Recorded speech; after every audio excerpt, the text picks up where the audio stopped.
Hey there, my awesome listeners. Welcome back to another epic werewolf shifter romance fantasy novel. This time, we're diving into a werewolf shifter romance packed with passion, secrets, and just the right amount of fantastic drama. I'm your host, as always, and I'm so pumped to see our little pack growing bigger every day. Big shout out to my loyal crew in the UK, Canada, New Zealand, Australia, Belgium, and the US. You've been with me from the start. And now a warm welcome to our new pack members tuning in from South Africa, Spain, Sweden, Argentina, Ireland, Costa Rica, Trinidad, and the Czech Republic. Seriously, it's so cool to have you all here with us. You guys keep this going. Your support means everything, like finding that one perfect scent trail in the woods. I'm beyond grateful for every single one of you jumping into these stories with me. So, let's get to it. This tale's got steamy romance, shifter magic, and twists that'll keep you howling for more. Grab a cozy spot, maybe a mug of something warm, or hey, a late night snack if you're drifting off with my voice in your ears. And let's sink our teeth into this adventure. The moon's up, the pack's ready, and the romance is about to heat up. If you are new to our channel, we invite you to subscribe and turn on the notification bell to stay updated with our daily releases of captivating werewolf romance stories. And if you enjoy our content, don't forget to leave a like to show your support. For our loyal listeners, welcome back. Excited to have you here again. Shall we begin? Ava Cole sat on her worn-out couch, the faint hum of the city outside making its way into the small, cluttered apartment. Her fingers lingered on the edge of the letter in her hand, the embossed wolf emblem glinting in the dim light. She'd read the acceptance letter from Wolfborn University at least 5 times, and yet the reality of it still didn't fully settle. The place around her was a far cry from anything grand. The couch beneath her sagged with age, the paint on the walls chipped in places, and the worn rug on the floor had more stories to tell than she cared to admit. But this was home, the only home she'd ever known, and in this tiny apartment, the world felt small. Ava let out a soft breath, glancing at the letter again.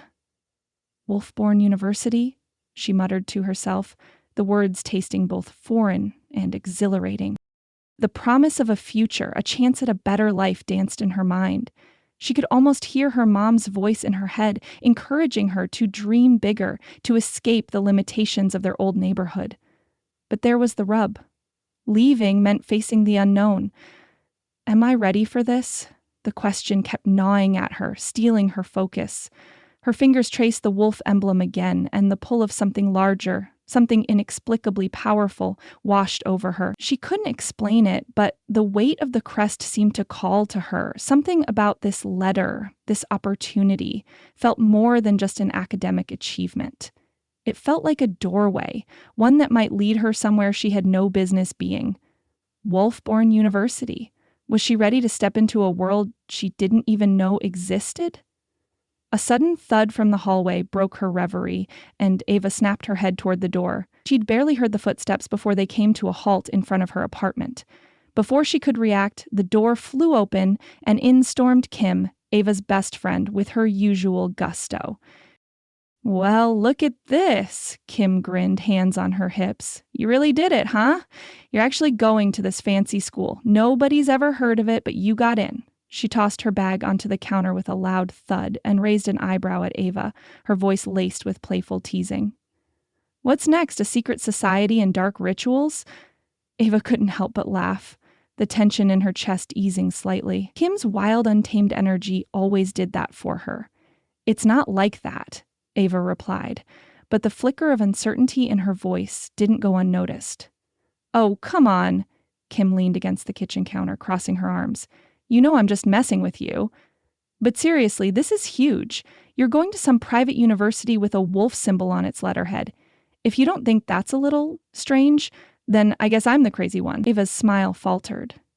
Kim wasn't wrong.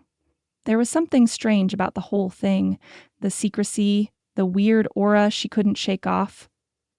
I don't know, Kim. It just feels like fate is shoving you toward something big, Kim finished for her with a wink. Yeah, I get it. You're going to fit in just fine. Just, don't get swallowed by all the rich kids and their elite status. You're different, Ava. You belong here, but it might take some time before you see it. Ava didn't respond immediately. Kim had a way of making everything sound simple, but Ava wasn't sure she was as confident as her best friend. She craved something more than what her life had been so far, but deep down, a part of her wondered if she truly belonged in that world. Come on, Kim nudged her playfully. We've got packing to do. You're leaving tomorrow. Your future's calling. Ava glanced back down at the letter in her hand, her thumb absently brushing the embossed wolf crest. For a fleeting moment, she felt the weight of something bigger than just a university degree. It felt like something meant for her, something that had been waiting in the wings her whole life. But what exactly? And how would she fit in? All right, Ava sighed, rising from the couch. You're right, I just don't know if I'm ready for all this. Kim grinned. You'll be fine, trust me. You've always been the smart one, the one with the plan. Now you get to go make it happen. Ava didn't have a plan, not for this. But maybe, just maybe, it was time to take a leap.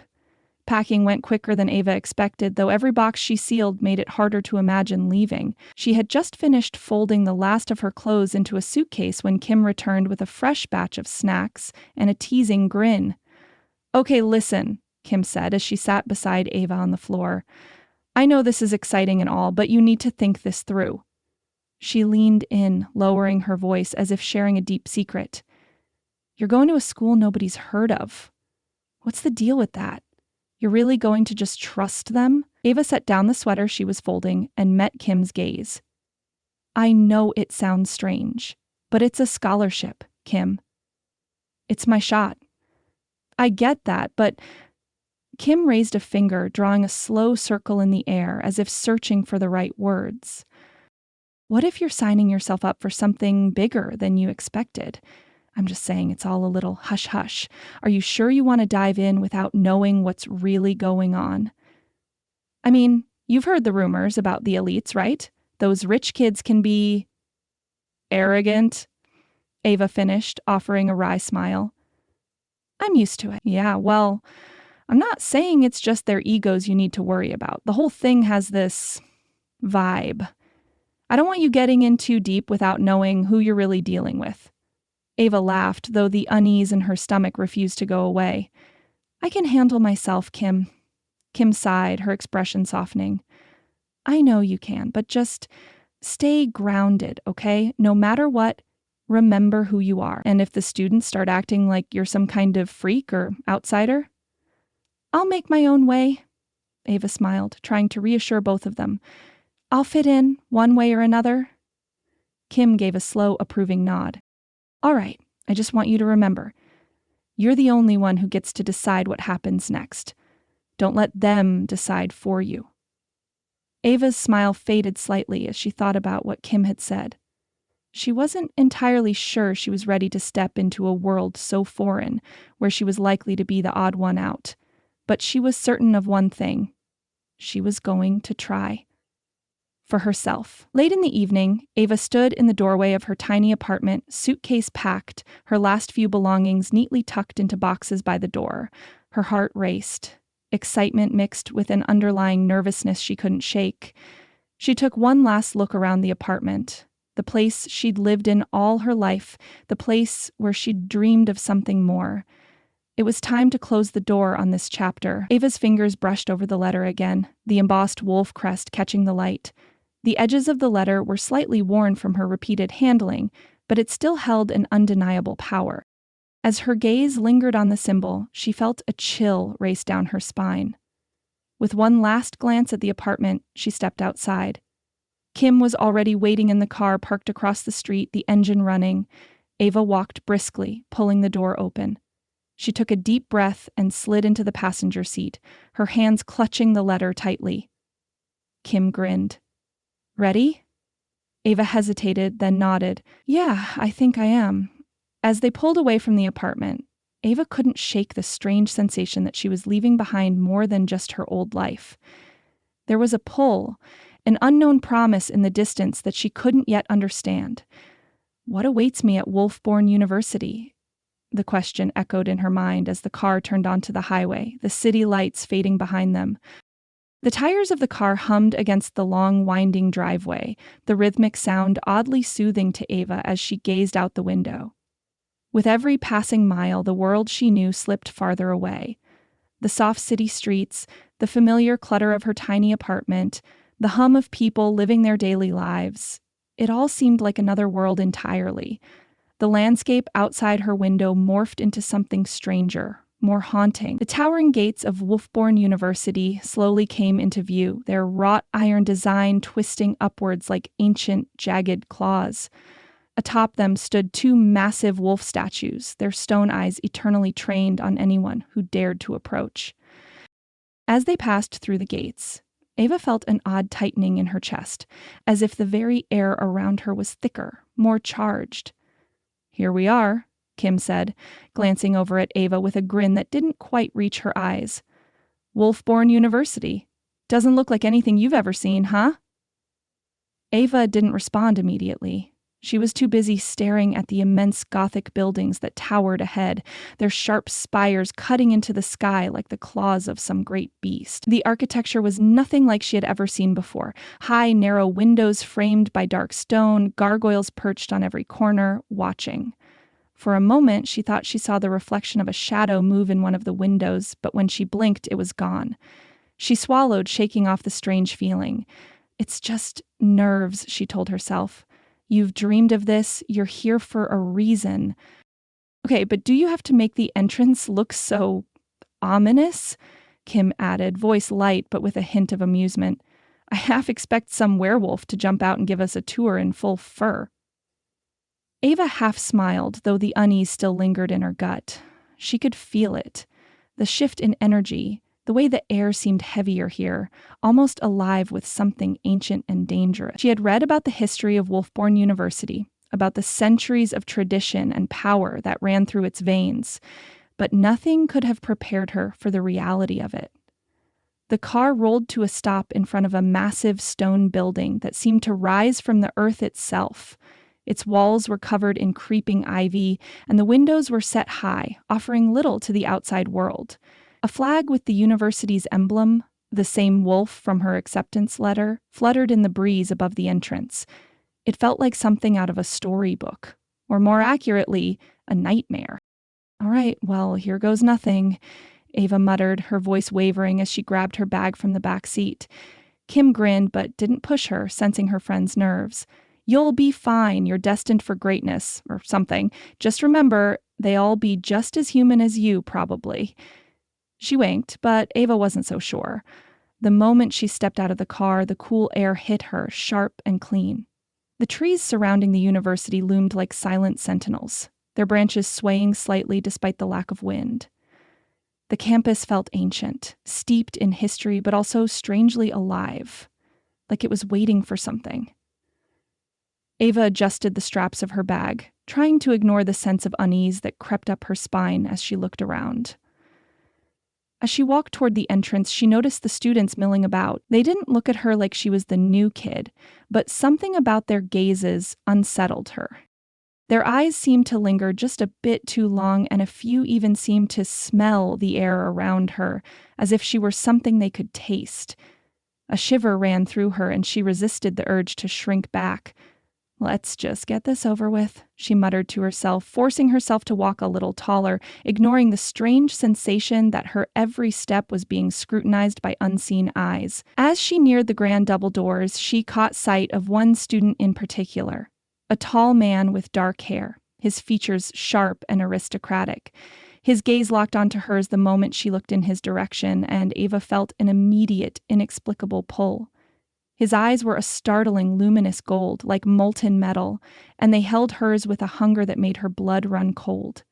"Just a coincidence," she whispered, though the flutter of her pulse said otherwise. Kim noticed the way Ava was stiffening. "Are you okay?" she asked, voice suddenly serious. Ava nodded, pushing the unsettling feeling aside. "Yeah, just a little overwhelmed, I guess." She forced a smile. "You'll be fine," Kim said, offering a quick squeeze of her arm before walking ahead. But Ava couldn't shake the feeling that there was more to this place and these people than she could see. As they entered the building, Ava's eyes were drawn to the intricate carvings in the stone walls, the ancient symbols that seemed to pulse with an otherworldly energy. The vast open hall was grand but intimidating. its high ceilings adorned with chandeliers that seemed to glow with a dim golden light. She felt small in the space, as though she didn't belong here, like an intruder in a world she didn't understand. Kim stepped forward, chatting with a student who greeted them as if they'd already met, while Ava lagged behind, her mind racing. The man with the golden eyes was still lingering in her thoughts. What was that pull she'd felt? She glanced over her shoulder, but he was nowhere to be seen. "Stop overthinking it, Ava," she whispered to herself, though the feeling of being watched never quite left. Ava stepped through the grand doors of the dean's office, her heart thudding in her chest. The air inside was thick with an ancient weight, like stepping into a space where the very walls held secrets, whispered through the ages. The office was vast, a mix of polished wood, rich leather furniture, and floor-to-ceiling bookshelves crammed with tomes she didn't even want to begin to guess the contents of. Sitting behind an immense desk made of dark mahogany was Dean Nightbloom, a figure that radiated an aura of quiet power. Her hair was sleek, midnight black, pulled into a tight, professional bun. Her attire was impeccable, a tailored suit that somehow made her look both intimidating and graceful. She glanced up, her sharp green eyes narrowing slightly as they landed on Ava, assessing her in a way that made Ava feel like an insect under a magnifying glass. "Ms. Cole?" The dean's voice was smooth, almost musical, with a cold undertone that didn't escape Ava's notice. "I trust your journey here was satisfactory." Ava swallowed, trying not to feel small beneath the woman's scrutinizing gaze. It was. Fine. A little overwhelming, but... Dean Nightbloom raised a hand, cutting her off with a simple gesture. "Wolfborn University has that effect on newcomers." She set the papers she'd been reviewing aside and stood, the motion smooth and deliberate. "You've come to us with a purpose, Miss Cole. The scholarship you've been awarded is not given lightly." Ava nodded, trying not to seem too eager. "I understand. I'm honored, really."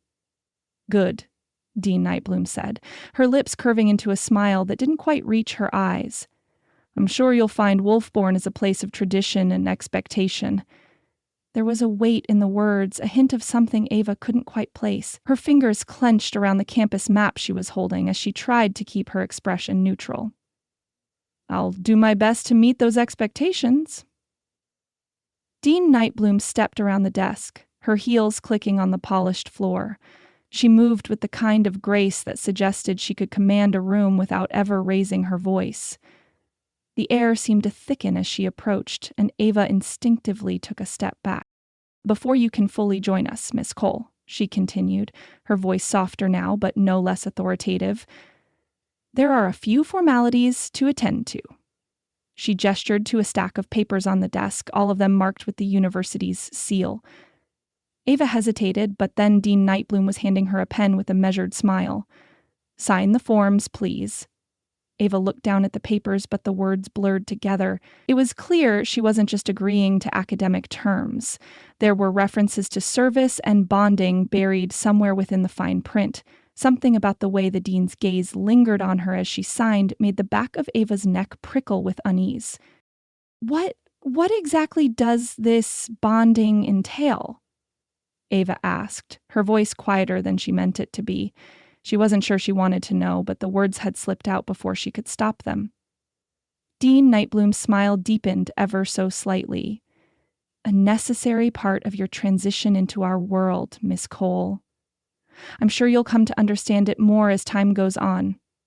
She leaned forward slightly, her gaze intent. "Wolfborn is a place of tradition, a place where the past is never truly gone, it simply waits to be remembered. And you, Miss Cole, are part of that tradition now." The air around them felt charged, as if something in that room was shifting, just beyond her understanding. Ava set the pen down, her hands suddenly feeling clammy. I'll make sure I learn everything I need to," she said, her voice steady despite the sudden weight of the situation. Dean Nightbloom nodded, satisfied with her answer. "I'm sure you will." She stepped back, gesturing toward the door. "Your dorm room keys are in the envelope, the campus map as you requested. I trust you'll find your way."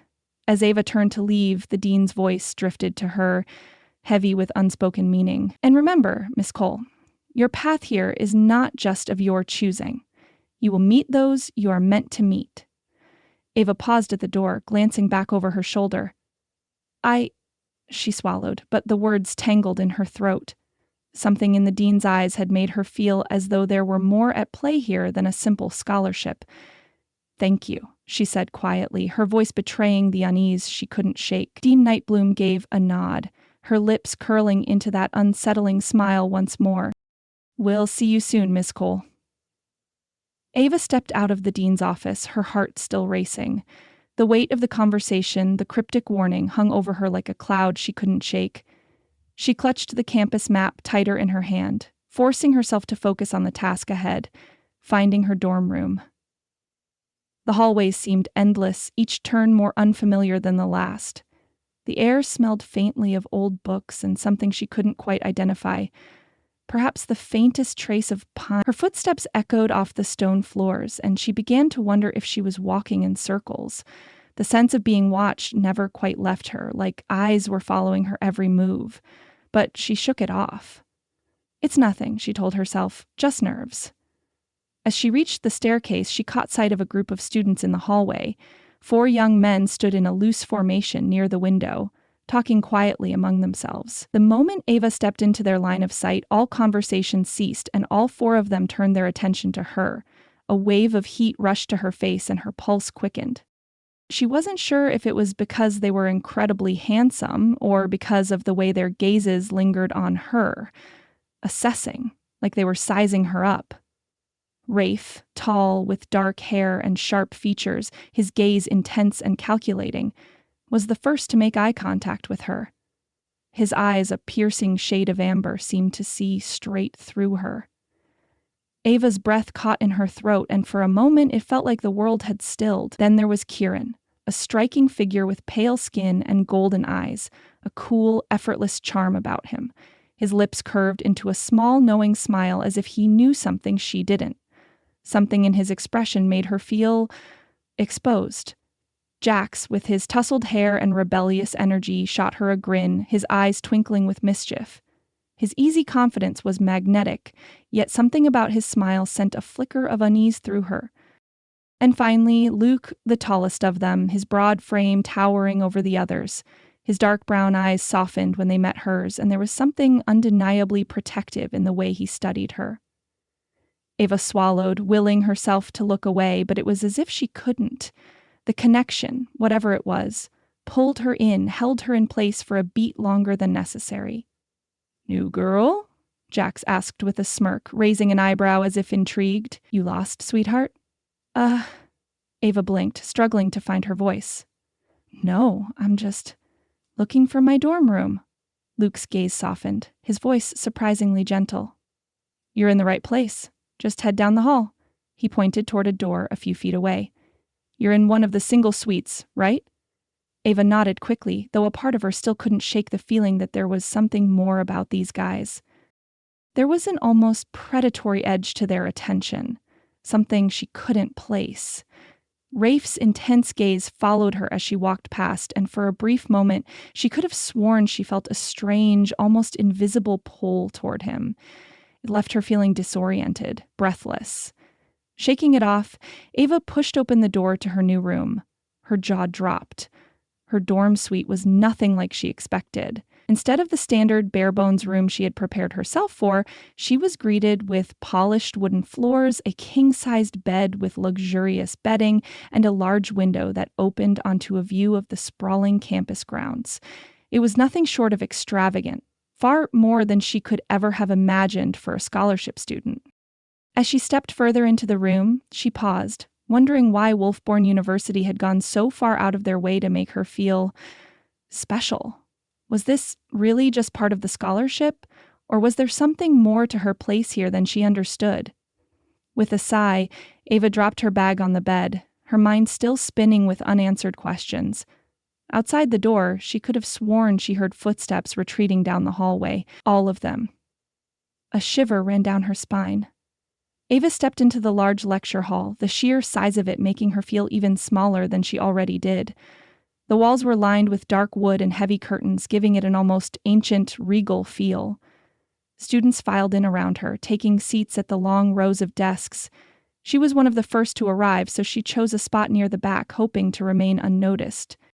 But it didn't work. It never worked. As the room began to fill, she could feel eyes on her. Whispers rippled through the crowd like a low hum, too soft for anyone else to hear, but loud enough for her to sense the shift in energy. Werewolves. Most of them were werewolves, and she could feel the weight of their attention like a physical force. It wasn't just curiosity. There was something else in those gazes. Something calculating. Ava tried to focus on the front of the room, where a stern-faced professor stood at the podium. He was tall, with sharp features and an air of authority that made her immediately uncomfortable. His dark eyes scanned the room, and when they landed on her, the briefest flicker of recognition passed over his face. "Ah, Miss Cole," the professor began, his voice rich with a faint accent. "It seems we have an exceptional student joining us this year." He didn't quite smile, but the words were laced with something that almost sounded like amusement. "Let's hope your presence doesn't upset the balance here too much." Ava's stomach dropped.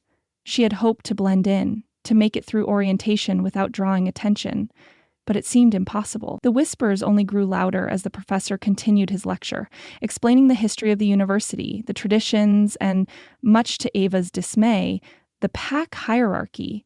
Terms like alpha lines and dominance rituals were tossed around like they were common knowledge. She wasn't sure if she was more confused or terrified. The fact that she had been accepted into this prestigious hidden school seemed to be a fluke, and now she was hearing about things she couldn't begin to understand. How was she supposed to fit into a place where ancient feuds and pack dynamics ruled every aspect of life? "And for those who are not of wolf descent," the professor's voice broke through her thoughts, "you will be expected to understand your place, and more importantly, your role in maintaining the peace." Eva's heart raced, and she glanced around at the students who were still eyeing her with the same calculating stares. None of them looked like they belonged to any pack. They all had an edge to them, sharp eyes, toned bodies, and an intensity in their gaze that made Ava feel like an intruder. But she could tell. They knew. They knew exactly who she was. "Remember," the professor continued, "our world runs on the strength of the pack. Only the strongest survive, and the right bonds must be forged. Keep this in mind when interacting with others." His gaze locked onto Ava for a moment, sending a shiver down her spine. "You wouldn't want to disrupt the natural order, would you?" There it was again, that feeling of being singled out. Ava couldn't quite put her finger on why it was so uncomfortable, but something about this place, these students, made her feel like she was playing a game she didn't even understand. After the lecture, Ava walked out of the hall, the murmurs of the students following her like a cloud. She tried to keep her head down as she navigated through the crowd, but the feeling of being watched never left her. Her mind was spinning from all the new information, and it didn't help that she felt completely out of place. She didn't even hear the footsteps approaching until they were almost on top of her. "Ava Cole?" a voice called from behind. She turned sharply to find a well-dressed woman standing there, her posture perfect, her gaze cold and direct. Dean Nightbloom. Ava's stomach twisted at the sight of her. The dean's presence was commanding, as if she knew exactly how to control the room, how to control anyone within it. "Yes?" Ava answered, trying to keep her voice steady. The dean's lips quirked slightly, like she was holding back a smile. "Follow me, Miss Cole. The chancellor has requested your presence." Ava's brow furrowed. The chancellor? She didn't even know there was a chancellor at Wolfburn University. But something in the dean's eyes told her this was no request, it was an order. With a reluctant nod, Ava followed her down the dimly lit hallway, the sound of their footsteps echoing against the stone floor. Dean Nightbloom's heels clicked sharply, adding to the tension in the air, and Ava couldn't shake the feeling that she was walking toward something important, something she was not prepared for. They stopped in front of a large door, and the dean turned to her. "Wait here." Ava stood in the corridor, her thoughts racing. The whispers from the students earlier had left her unsettled, and the way the dean had called for her only added to the mounting anxiety in her chest. Moments later, the door creaked open and the dean beckoned her inside. The room was grand. Lined with ancient bookshelves and a massive desk sat at the far side, a single figure seated behind it. The chancellor, a man with silvery hair and sharp, piercing eyes, looked up as Ava entered. He didn't smile. He didn't even acknowledge her presence right away. Instead, he continued to study a stack of papers in front of him as if he were making a decision. Dean Nightbloom closed the door behind Ava and stepped aside, her eyes glinting with something unreadable. "Miss Cole," the chancellor said finally, his voice smooth and authoritative. "I trust you've been made aware of the expectations here at Wolfborn." Ava nodded, though she wasn't sure what the real expectations were. There was so much about this place she didn't understand. "Good," he continued.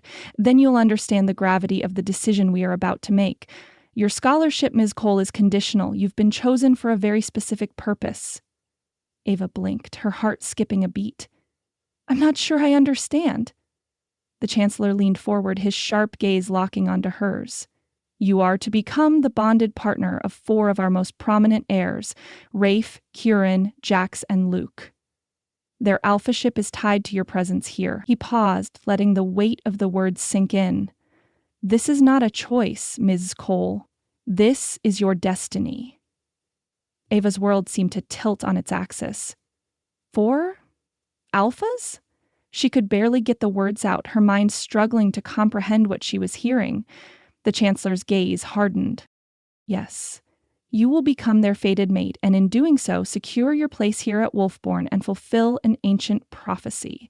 If you refuse, your scholarship will be revoked and you will be expelled immediately." Ava took a step back, her breath catching in her throat. Fated mate? 4 werewolves. This couldn't be real. It had to be some kind of joke. I can't be the mate of 4 people. That's The chancellor's expression remained unyielding. "That is the way of Wolfborn. You will bond with them, or you will leave. There is no other path forward." Ava's mind was reeling, and panic began to claw at her chest. How could she possibly accept this? What was she supposed to do with this kind of responsibility? The weight of the decision pressed down on her like a physical force, and for a moment she felt dizzy. I don't know if I can," her voice faltered. The chancellor's eyes softened ever so slightly. "You will adapt, Miss Cole. You were chosen for a reason. We have no doubt that you will fulfill your role, just as the prophecy demands." Dean Nightbloom stepped forward, her voice low and steady. "This is the way of our world, Miss Cole. The bond is unbreakable, and you are already marked as the fated Omega." Ava felt a chill run through her at the mention of the Omega. The very idea of being fated to 4 alphas seemed impossible, yet the weight of the words echoed in her chest. She had been marked. The room seemed to close in around her as she tried to catch her breath. "This can't be happening," she thought desperately. But as the 2 figures before her watched patiently, she knew it was real. Her fate was sealed. Ava's heart raced as she fled the chancellor's office, her mind reeling with the weight of his words. Fated mate? 4 alphas? The very idea of it was too much to process. She could barely breathe, the air feeling too thin, too tight. She had to get out of that room, away from their stares, their expectations. Her footsteps echoed in the narrow corridor, but she didn't slow down, didn't stop to glance back. The weight of the world pressed on her chest, and she was desperate to escape the suffocating feeling that had settled deep in her gut. But as she rounded a corner, she was brought up short by a group of figures standing in her path. Rafe, Kieran, Jax, Luke. For a split second, time seemed to freeze. She skidded to a halt, eyes wide as the 4 men looked at her with expressions ranging from curiosity to something much more possessive. The sudden tension in the air was almost palpable, and Ava's breath caught in her throat. They'd been following her, she was sure of it now. "Careful there, sweetheart," Jax drawled, his usual cocky grin replaced with something more intense. His eyes, dark and knowing, studied her with an almost predatory gleam. "Didn't expect to run into you quite so soon." Ava barely managed to find her voice. She took a step back, but the wall was just behind her, trapping her in place. Her pulse thundered in her ears, her hands trembling slightly at her sides. What were they doing here? Why were they looking at her like that? Rafe, the brooding figure she had seen earlier, stepped forward. His amber eyes were dark, not quite anger, but something more primal. "We need to talk, Ava," he said, his voice low and compelling. "We've been waiting for you." The words hung in the air like a challenge, and despite the panic swirling inside her, Ava couldn't help but feel a pull toward him. It was as if the universe itself was pushing her closer to them, even though every rational part of her screamed that this was impossible. She blinked, trying to process the situation, trying to find her footing. "Waiting for me?" She couldn't help but laugh, though it came out strained. "For what? So you can tell me I'm your fated mate?" Kieran, the quiet one with the piercing golden eyes, watched her with a level of intensity that made her skin prickle. There was no amusement in his expression, only curiosity. "You don't believe us?" It wasn't a question, more like an observation, a statement of fact. "But you can't ignore the truth, Ava." She took a shaky breath, shaking her head. "This is insane. I don't even know what this is. I'm supposed to, what, be bonded to 4 of you?" Luke, the large protective one, stepped closer, his eyes softening just slightly.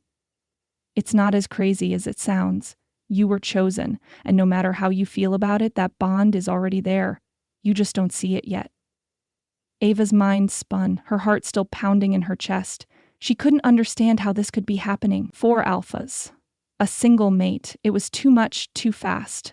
Her entire life had just been upended in one conversation, and now these 4 men, who radiated power and dominance, were standing before her, each of them looking at her with a mixture of things she wasn't sure she was ready to face. "I didn't ask for this," she managed, her voice coming out sharper than she intended. "I didn't ask for any of this." Jax let out a low chuckle, but there was something in his eyes that made Ava's skin crawl. "No one asked for it, babe, but it's happening whether you want it to or not."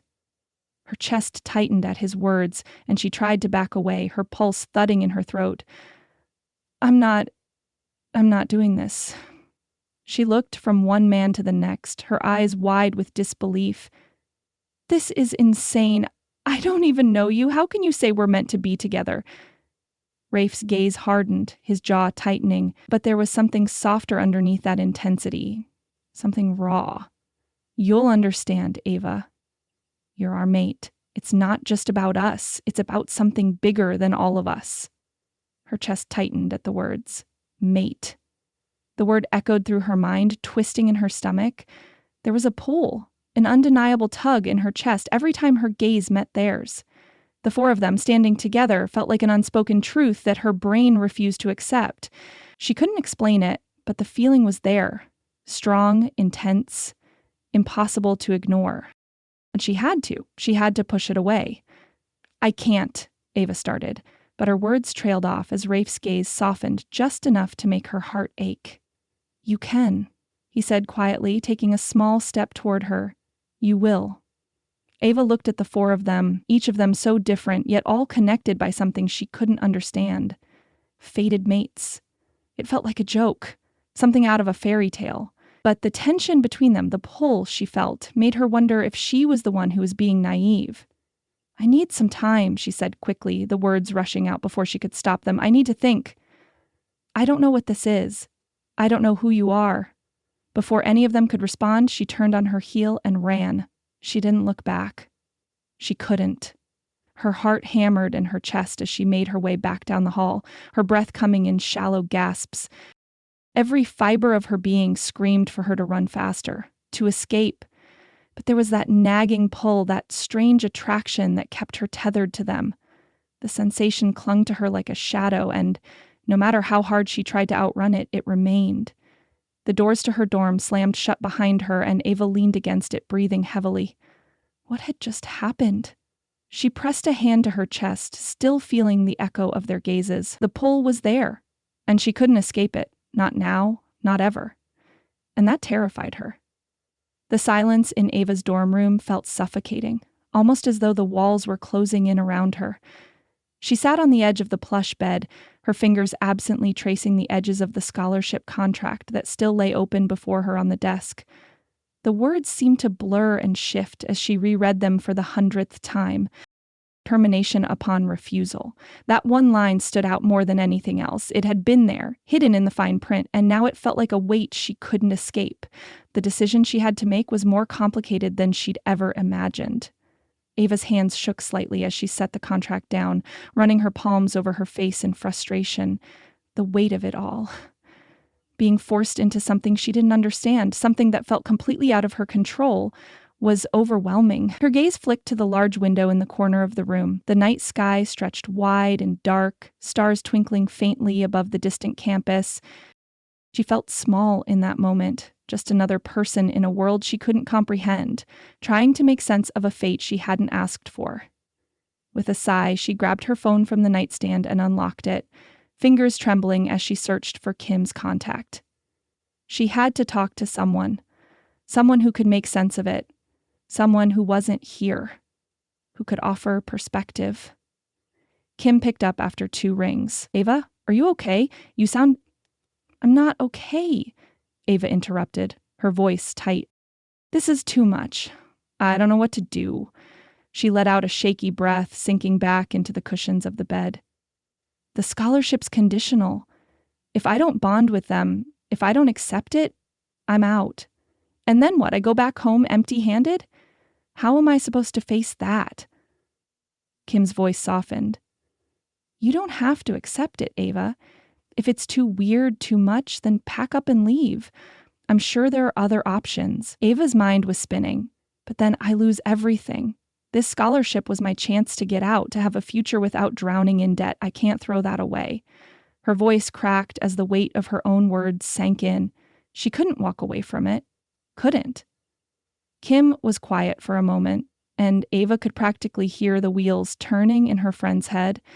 "It's a big decision, I get it, but you deserve a life that you choose, not one forced on you." Ava swallowed, the lump in her throat growing. "I don't even know what that life looks like anymore. This whole bonding thing, it's impossible, Kim." "I know," Kim said, her voice gentle. "But you'll figure it out. Just don't rush. Don't make a decision that you'll regret." Ava's gaze slid back to the contract, the words still searing into her mind. There was no escaping this, not really. She could leave, she could walk away, but there was no other option that would give her what she had here, the promise of a future that wasn't entirely shaped by the mistakes of the past. "I'll think about it," Ava whispered, "but I don't know if I can walk away. I know, sweetheart. I know, just be careful, okay? You don't have to do anything you're not ready for." "Thanks, Kim," Ava said, her voice thick with emotion. She hung up and stared at the contract for another long moment, her mind racing. Could she really give up her future? Could she really refuse this fate that had been thrust upon her? No answers came. The evening stretched on, and Ava found herself unable to sleep. The weight of her choices hung like a heavy fog, suffocating her thoughts. She couldn't shake the feeling that something was pulling her in 2 different directions. Against her better judgment, she threw on a hoodie and decided to take a walk. The hallways of Wolfborn University were quieter now, the shadows stretching long as the night deepened. The campus was eerily still, save for the occasional rustle of leaves in the wind. She didn't know why she was wandering. Maybe she just needed to be alone with her thoughts, to breathe without the pressure of everything closing in around her. Her feet carried her to the old library wing, a place she had passed earlier in the day but hadn't dared to enter. The building looked ancient, its stone walls covered in ivy, the windows dim with age. But it felt comforting, as if this quiet place could offer some solace from the whirlwind of confusion in her mind. Ava hesitated before stepping inside, the heavy door creaking as she pushed it open. The scent of old books filled the air, comforting in its familiarity. She moved deeper into the wing, the soft glow of a few scattered lamps illuminating the rows of bookshelves. Then she froze. Seated at one of the long wooden tables, surrounded by stacks of ancient texts, was Kieran. His golden eyes lifted from the book he was reading as she entered, a faint smile pulling at his lips. There was a quiet intensity in his gaze, and for the briefest moment, she felt like he was looking right through her. "Couldn't sleep either?" Kieran asked, his voice smooth and calm as though he had been expecting her. Ava's throat tightened. "No, just needed some air. To think." He set his book down, his expression unreadable. "I know the feeling," he said softly, studying her. "This place has a way of making everything feel bigger than it is?" Ava took a tentative step forward. "I don't understand any of this," she admitted, her voice barely a whisper. "The bond. The prophecy. It's like everything here is telling me I have no choice." Kieran's gaze softened just a fraction, a flicker of something she couldn't quite identify passing through his eyes. "You're not the only one who didn't choose this." He leaned back in his chair, arms crossed, his gaze never leaving hers. "None of us did. But here we are, bound by something we didn't ask for." Ava frowned, taking a seat across from him. "So you're just okay with it? With being fated to 4 women?" His lips twitched, but there was no humor in it. "No one asked for this kind of bond, Ava. Trust me, the pressure of it, of the expectations, is heavier than you think." She watched him carefully, the lines of his face softer than before. "Then why do you go along with it?" Kieran sighed, the weight of his own thoughts pressing down on him. "Because fate doesn't give us a choice, Ava. We don't get to question it. We just have to accept it." His gaze locked with hers and his voice dropped low. "And you don't get to walk away from it either." Her breath hitched at the intensity in his words, and she found herself leaning forward without even realizing it. The way he said it, like it wasn't just about the bond, but about something more, something deeper, struck a chord in her. "Do you think we have a choice?" she asked, her voice trembling slightly. Kieran's expression was unreadable as he stared at her. For a moment the room was still, the air thick with unspoken thoughts. "If this bond is fate," he said quietly, "do we really have a choice?" Ava swallowed hard, the words settling heavily in her chest. Could she really fight this? Could she defy fate and walk away from the 4 alphas who seemed determined to pull her into their world? The weight of Kieran's words stayed with Ava as she made her way back to her dorm room. The night seemed colder now, her thoughts swirling in a haze of confusion and fear. She could still feel the lingering pull between her and the 4 of them, the same pull that had been gnawing at her ever since she'd met them. But the decision wasn't easy. Would she choose to walk away? To take Kieran's advice and leave this strange world behind? Her footsteps slowed as she approached her dorm, the door just ahead. She had no answers, only more questions. But one thing had become clear. She couldn't just run away. No matter how much fear gripped her, no matter how much uncertainty weighed on her heart, she had to stay and face what was happening. Ava stood at the door for a moment, her breath shallow, the future stretching out before her like an unknown road. She didn't know what would happen next, but one thing was certain. She wasn't ready to walk away. Not yet. With a deep breath, she pushed the door open and stepped inside. Her gaze fell on the scholarship papers on the desk. Shaky hands picked up the pen. She signed. Her teeth chattered as she made her choice. Ava walked into the grand dining hall, the sheer size of it making her feel even more out of place. The long polished tables stretched across the room, each one filled with clusters of students, most of them werewolves, their presence unmistakable. The air buzzed with energy, laughter, hushed conversations, the clink of silverware, but there was an underlying tension that Ava couldn't ignore. She hesitated just inside the doorway, the vast space before her overwhelming. The hall was magnificent, with high vaulted ceilings that seemed to stretch forever. The walls were adorned with regal banners, deep red and gold, and the long tables were set with pristine dishes, silver goblets gleaming in the soft morning light. It was beautiful, but it also felt intimidating. The students at the tables noticed her the moment she stepped in. She felt their eyes on her, some curious, others calculating, and a few of them even whispered behind their hands. There was no mistaking the way they sized her up, no real sense of welcome. As the only human student at this prestigious university, Ava felt like an outsider in a world she didn't belong to. She was about to grab a tray and make her way to the farthest corner when a familiar voice called out her name.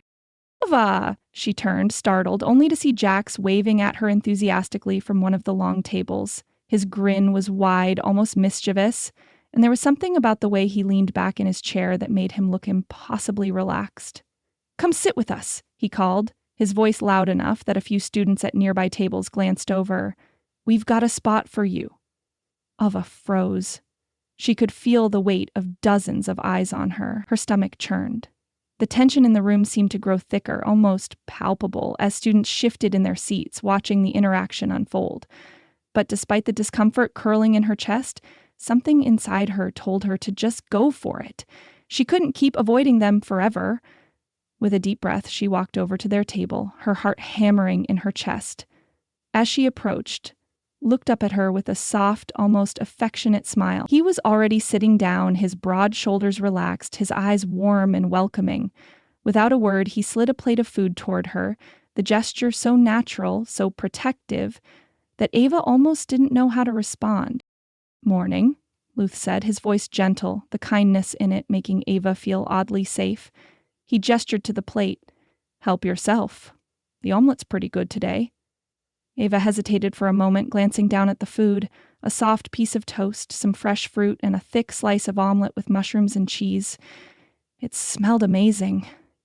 She nodded in thanks, but before she could reach for it, Kieran looked up from his own breakfast, his sharp gaze never leaving her face. You're not used to this, are you?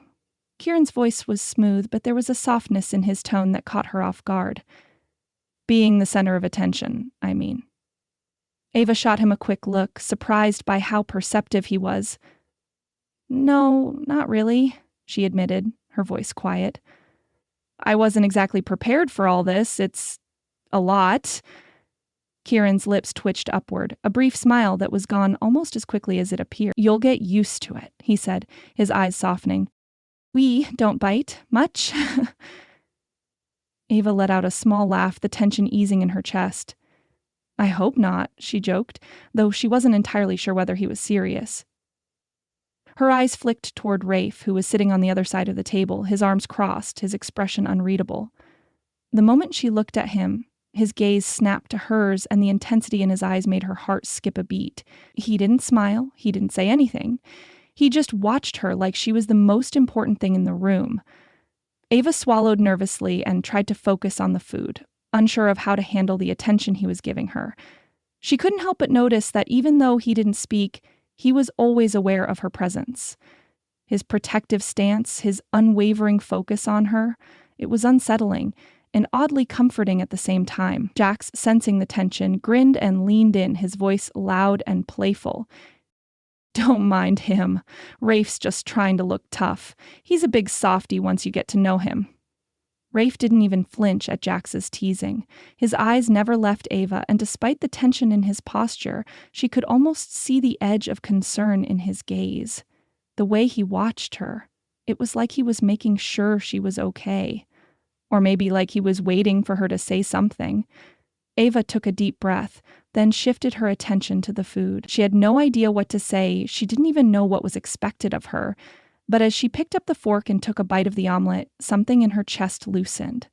The food was warm, comforting, and it helped ground her in a way that she hadn't expected. There was a beat of silence before Jax cracked another joke, and the tension around the table lightened just a bit. So, Ava, he said with a grin, his eyes glinting mischievously. How's your first day going so far? Had anyone try to bite you yet? Ava couldn't help but laugh at the absurdity of it all. No, not yet. But I'm sure that's on the agenda for later, Luke chuckled, his eyes glinting with amusement as he pushed another plate toward her. Don't worry, you're with us now. No one's going to hurt you. His voice held a subtle promise, like he was trying to reassure her, even though she didn't need it. Jax made a mock face of shock. What? No one's going to hurt the human? He leaned back in his chair, clearly enjoying the playful banter. That's a shame. I was looking forward to testing out my alpha skills. Ava shot him a teasing glare. I'm not your test subject, Jax. The smile on his face widened, his teeth flashing. Hey, if you're going to be our mate, we'll need to test your patience. It's part of the deal. Ava froze. The words hit her harder than she'd expected. Our mate. It wasn't a joke. The more she heard it, the more she realized that this wasn't some silly thing they were playing at. This was real. She was their fated mate, and there was no getting away from it. Rafe's gaze softened for the first time that morning. Without breaking eye contact, he placed a forkful of fruit on her plate, a silent offering. His expression wasn't cold, but it wasn't warm either. He was just watching her, waiting. Ava glanced down at the fruit and then back up at him, unsure of how to handle this dynamic. "Thank you," she whispered, barely above a breath. He nodded once, that same intensity still simmering in his eyes. He was still guarding her, still watching over her. The bond between them was undeniable, even if she wasn't ready to fully accept it. The table fell into a comfortable silence after that, the tension easing into something more familiar. Ava found herself eating, laughing, and even enjoying the banter. But beneath it all, there was a feeling, a nagging feeling that she couldn't ignore. This wasn't just a meal. It was the beginning of something bigger, something more complicated than she could possibly imagine. And deep down, Ava couldn't help but feel drawn to it, to them, to this strange, chaotic world where fate had already set her path. The massive training ring was bathed in harsh artificial light, the thick mats beneath Ava's feet making her feel like she was walking on air. The room smelled of sweat and determination, the walls lined with weapon racks and equipment for the rigorous training sessions that took place here. It felt foreign to her. The energy in the room was thick with power, and she, the lone human among the werewolves, couldn't help but feel like she was in over her head. Ava took a deep breath as she stepped into the ring, the nervous flutter in her stomach twisting tighter with each passing second. All around her, the students were stretching and preparing. She glanced toward the front of the room where the instructor stood, tall, imposing, with sharp eyes that seemed to measure each student as they approached. His arms were crossed, a stance of authority that sent a ripple of unease through her. "Class," the instructor's deep voice boomed, making everyone stand a little straighter. "Today, we will begin with the fundamentals of lunar combat and understanding pack dynamics." Ava tried to listen, but it was hard to concentrate when her focus kept drifting toward her mates. Rafe, Kieran, Jax, and Luke were all in the ring with her, their powerful bodies moving with the kind of grace and strength that made it look effortless. They were werewolves, after all, born with heightened senses and abilities that set them apart from everyone else. Ava had no idea how she could even come close to measuring up. The instructor gestured toward the class. "In our world, strength is not only physical. It is also about understanding your role within the pack. As an alpha, you take the lead, protect the omega, and maintain balance. The omega, in turn, provides stability, emotionally and mentally. The pack cannot function without both roles. We are a unit. You are never alone." Ava's heart skipped a beat as the instructor's words rang in her ears. The omega. Her. Was she really expected to fulfill that role? She wasn't sure she even understood what that meant. But the attention from the other students, particularly her mates, made her skin heat. Their eyes were on her. Rafe's unwavering gaze, Kieran's cool assessment, Luke's quiet protection, and Jax's teasing grin. Ava blinked and forced herself to focus on the instructor, but his words about alpha and omega roles made her feel small and out of place. She wasn't built for this. Her human body didn't have the same power or instincts as theirs. She was already behind. The instructor's next words seemed to confirm her fear. "Everyone, pair up. You will begin with basic sparring. Focus on your stance, your control, and maintaining the roles of alpha and omega. Remember, balance." Ava froze. She had barely practiced any combat training, and now she was expected to hold her own in front of the whole class. She looked around nervously. All the students seemed to know exactly what they were doing. The werewolves shifted effortlessly into their training stances, their muscles rippling beneath the surface, radiating confidence and strength. And then there was her. "Ms. Cole," the instructor's voice rang out, pulling her attention back to the front. "You will be paired with your mates." The words hung in the air like a weight she could barely lift. Her mates. The ones who had already accepted this bond, this strange, fated connection. It felt like too much, too soon. Rafe, ever the silent sentinel, stood and walked toward her without a word. His gaze was steady, his expression unreadable. but she felt the heat of his attention, the protective aura around him like an invisible barrier. "Let's see what you've got, Ava," Jack said with a mischievous grin as he shot her a wink. "Don't go easy on us." "I wouldn't dream of it," she replied, though her voice wavered slightly as she took her position. Luke was at her side, quiet as always, his expression soft but intense.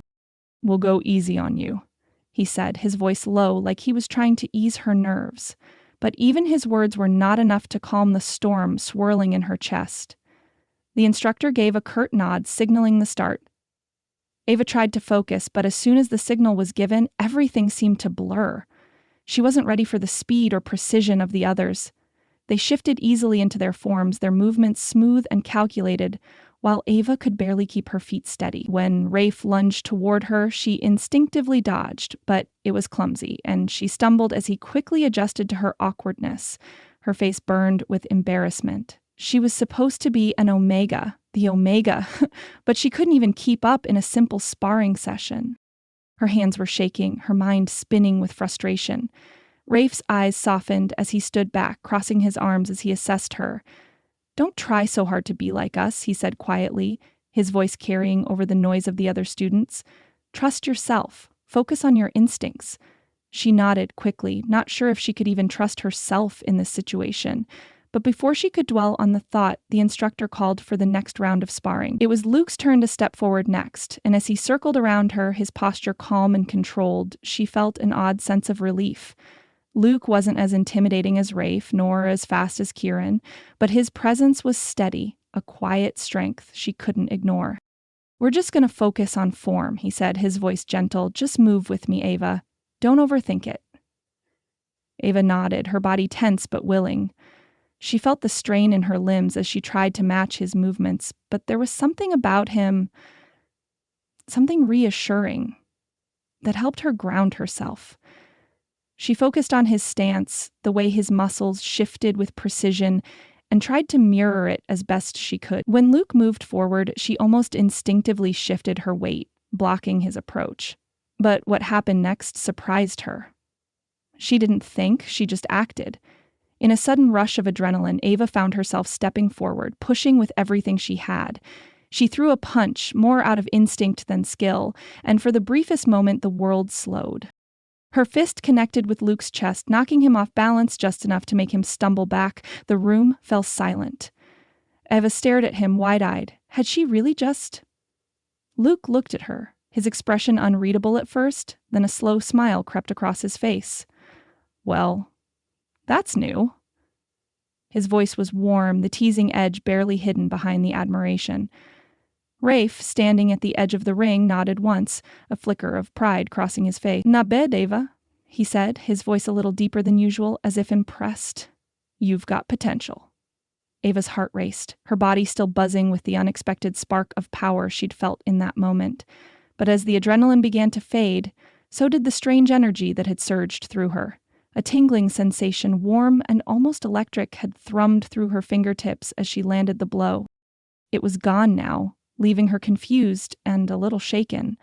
She looked down at her hands, wondering what had just happened. Kieran, watching closely from the sidelines, gave her a small, approving nod. "That's the first step," he said, his voice low but sincere. "You're starting to tap into something. Don't be afraid of it." Ava blinked, still reeling from the moment. What had she just felt? It was like something inside her had awakened, if only for a second. But before she could ask, the instructor's voice broke through the fog of her thoughts. "Well done, Miss Cole," he called out. "The first step in understanding your role in the pack is embracing your power. You've shown that today. Let's see how far you can go." Ava stood there, her chest heaving, unsure of what to make of it. But one thing was clear. Something had changed. Whether she was ready or not, she was beginning to tap into a world that had been waiting for her all along. The library was quieter than Ava had expected. The massive wooden doors creaked shut behind her as she stepped inside, a sense of awe creeping over her. The shelves stretched high above, filled with ancient texts and forgotten knowledge. But it wasn't the library's grandeur that caught her attention. It was the subtle energy that hummed in the air, the weight of centuries of secrets pressed into the spine of every book.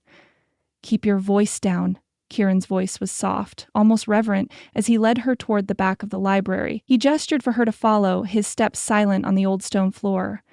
This is the restricted section. Not many are allowed in here. Ava followed him through a narrow aisle, her heart pounding in her chest. She had no idea what kind of texts Kieran planned to show her, but there was a palpable sense of importance in the air. Everything about this place screamed history, both dangerous and magnificent. Kieran stopped in front of a row of heavy books. Here. These texts speak of fated omegas, those rare few who can bond with multiple alphas. He pulled out one particularly ancient-looking book, its cover cracked and worn. You might find answers here. Ava felt the weight of the book in her hands as she opened it, the smell of old paper filling her senses. She ran her fingers over the yellowing pages, scanning through the dense script. As she read about omegas who could balance the energies of multiple alphas, something stirred inside her, a flicker of understanding mixed with fear. She looked up at Kieran. His eyes were locked on her, studying her reaction. These omegas aren't like others, he said softly. They're unique, able to hold the power of more than one alpha without breaking, without losing themselves. Ava swallowed, the intensity of his gaze making her feel vulnerable. So you think I'm one of them? Her voice barely rose above a whisper, uncertainty twisting in her gut. Kieran's expression softened, a rare warmth in his eyes. I think you're stronger than you realize, Ava. He leaned in slightly, his voice low as if sharing something he wasn't supposed to. I've seen the way you handle them. Rafe, Jax, Luke. There's something inside you that adapts. You might not see it yet, but I do. Her heart skipped at his words. It was one thing to hear it from them, their possessiveness, their unyielding belief in her, but to hear it from Kieran, the quiet observer, made her feel something deeper, something stirring inside her chest. She glanced down at the book again, feeling the weight of their shared gaze. For a moment, the world outside the library didn't exist. It was just the two of them, surrounded by centuries of knowledge, their connection deepening with each passing second. There's so much I don't understand, Ava admitted softly, her voice vulnerable in a way she didn't quite expect. This bond, what it means, what I'm supposed to do. Kieran smiled gently, a glimmer of reassurance in his eyes. You'll figure it out. You're not alone in this. He reached forward, his hand brushing against hers as he closed the book. The touch lingered just a moment too long, and a spark of something warm and comforting flared between them. Ava blinked, trying to ignore the flutter in her chest. She was still trying to process everything. This connection, the bond, it was all too much at once. Kieran's voice broke through her thoughts. You don't have to have all the answers right now. Just take it one step at a time. Let the bond grow naturally. She nodded, though her heart was still racing. There was a gentle pull toward him, one that she didn't want to acknowledge just yet. But it was there, undeniable and real. As they exited the library, the warm golden light of the late afternoon flooded the hall. Kieran's steps were sure, but Ava couldn't shake the feeling that something was off. There was a sense of tension in the air, a buzzing current that seemed to follow her everywhere. Just as they reached the doorway, she froze. Jax was leaning against the pillar just outside, his arms crossed and a grin spread across his face. Well, well. What's this, a secret library date? His voice was playful, but there was a sharpness in his eyes that made Ava uneasy. Kieran stepped in front of her, his posture immediately protective. Don't start, Jax. Jax raised his hands in mock surrender, though his grin didn't fade. I'm just saying. You two have been spending a lot of time together, getting all cozy in the restricted section. What's going on? Ava felt her cheeks heat, but she didn't look away from Jax. We were just researching, she said, trying to keep her voice steady. Jax's smirk widened, and his eyes glinted with mischief. Researching, huh? Bet you're learning all sorts of interesting things about yourself. He raised an eyebrow at her, his gaze full of teasing. You're really going to accept this whole fated mate business? Ava stiffened, the words hitting her like a punch to the gut. What's that supposed to mean? Jax's smile faltered for a brief second, the playfulness in his expression replaced by something more guarded. I didn't ask for this. Any of it. His eyes softened, and for a moment, she could see the cracks in his facade. I never wanted to be tied down. Not like this. Ava blinked, surprised by the sudden shift in his demeanor. She opened her mouth to say something, but Jax cut her off, shaking his head. "Forget it," he muttered, turning on his heel. "It's just frustrating, that's all. I don't want this, and you probably don't either." He glanced back over his shoulder. "But you don't have much of a choice." And with that, he stormed off, leaving Ava standing there, unsure of what had just happened. Kieran sighed beside her, his voice quieter than before. "Jax doesn't handle change well. He'll come around." Ava wasn't so sure. Was Jax just putting up a front, or was he truly conflicted about their bond? She couldn't ignore the twinge of uncertainty that lingered in her chest. That evening, Ava found herself wandering the campus again, her mind racing. The conversation with Jax had left her unsettled, and she couldn't stop thinking about what he had said. It was clear that he didn't want to be here, in this bond. But what about her? Did she really have a choice? As she rounded the corner of one of the quieter courtyards, she spotted Luke practicing alone, his movements fluid and precise. The serenity in his presence drew her in, and she found herself walking toward him without thinking. He noticed her immediately, his expression softening as she approached. "You're still up?" His voice was gentle, but there was a warmth to it that made her feel safe. "I couldn't sleep," she admitted, her voice quieter than usual. "Too many thoughts." Luke set down his practice staff, his gaze never leaving her face. "I understand," he said, his tone sincere. "It's a lot to take in. But you're not alone, Ava." Her heart skipped a beat at his words. He always seemed to know exactly what to say, as though he could read her thoughts. She opened her mouth to respond, but before she could, Luke stepped closer, his large hand brushing against her hair to push a stray lock behind her ear. The simple touch sent a shock of warmth through her, the closeness of his presence making her heart race. She froze, caught in the moment. "Luke." She breathed his name, the softness of it like a prayer on her lips. "I'll protect you," he said, his voice a low promise. "No matter what happens, I'll be here. You won't have to face this alone." Her chest tightened at his words, something deep inside her pulling toward him. His gaze softened, but just as she thought he might lean in closer, a shadow shifted in the corner of her vision.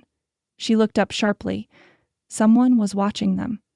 A figure stood just outside the courtyard, their form barely visible in the fading light. Before Ava could react, the figure vanished into the shadows, disappearing into the night. "Did you see that?" Ava whispered, her heart pounding. Luke's gaze hardened, his protective instincts immediately flaring. "I saw. Stay close." Ava nodded, suddenly feeling the weight of the night settle over them both. What had that person been doing? And why had they been watching her? The shadows were deepening, but Ava couldn't shake the feeling that someone, was watching her from the darkness. The air was alive with excitement as the Moonlight Festival unfolded across the Wolfborn campus. The grounds were filled with students, their laughter and chatter mixing with the sweet scent of caramel apples and baked goods. Lanterns, their soft glow mimicking the light of the full moon, were strung up between towering trees, casting a warm, inviting glow over everything. Stalls were set up along the edges of the festival grounds, offering arcane trinkets, mystical charms. Ava stood with Rafe, Kieran, Luke, and Jax, taking it all in. She had never seen anything quite like it. Wolf-shaped cookies, booths with enchanted knickknacks, booths with games that seemed to defy physics, and even an obstacle course set up for the more competitive students. "Let's try that," Jack said, pointing toward the obstacle course, a grin spreading across his face. "I'm going to show you all how it's done." Ava glanced at him, skeptical. "That's what you always say." "I'm serious this time," Jack said with a wink. "Watch and learn." Before anyone could say another word, he was off, shifting into a wolf halfway through his sprint. The sound of his paws hitting the ground was loud, but his speed was even louder. The crowd cheered as Jax tackled the course, flipping over hurdles, ducking beneath swings, and weaving through a maze of obstacles in half the time it would have taken most students. Ava laughed, shaking her head as she watched him show off. "Yeah, okay, he's got some skills." "I told you he'd be good," Luke said, his voice deep and calm, like everything was right in the world. He glanced over at Ava. But don't let him have all the fun. You should give it a go. Ava hesitated. I'm not sure this is my thing. You're not here to be a spectator, Ava, Kieran said, his eyes twinkling with mischief. He nudged her gently with his elbow. Come on, show us what you're made of. Rafe, standing quietly beside her, remained stoic, though there was a soft glint of something akin to pride when he glanced at her. We're in this together, he said simply. Ava's heart skipped a beat at the easy assurance in his voice. She still wasn't sure about all of this, them, the bond, or even her place at Wolfborn, but she couldn't ignore the pull she felt toward them. The quiet support in Rafe's words made her want to try. Fine, she said, rolling her shoulders and setting her jaw. Let's do this. The obstacle course turned out to be both harder and easier than she'd expected. She didn't have the agility of Jax or the power of a werewolf, but she was determined.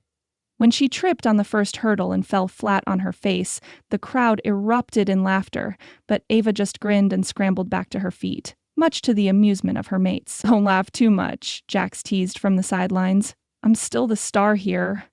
I'm still getting through this, Ava called back, picking herself up again.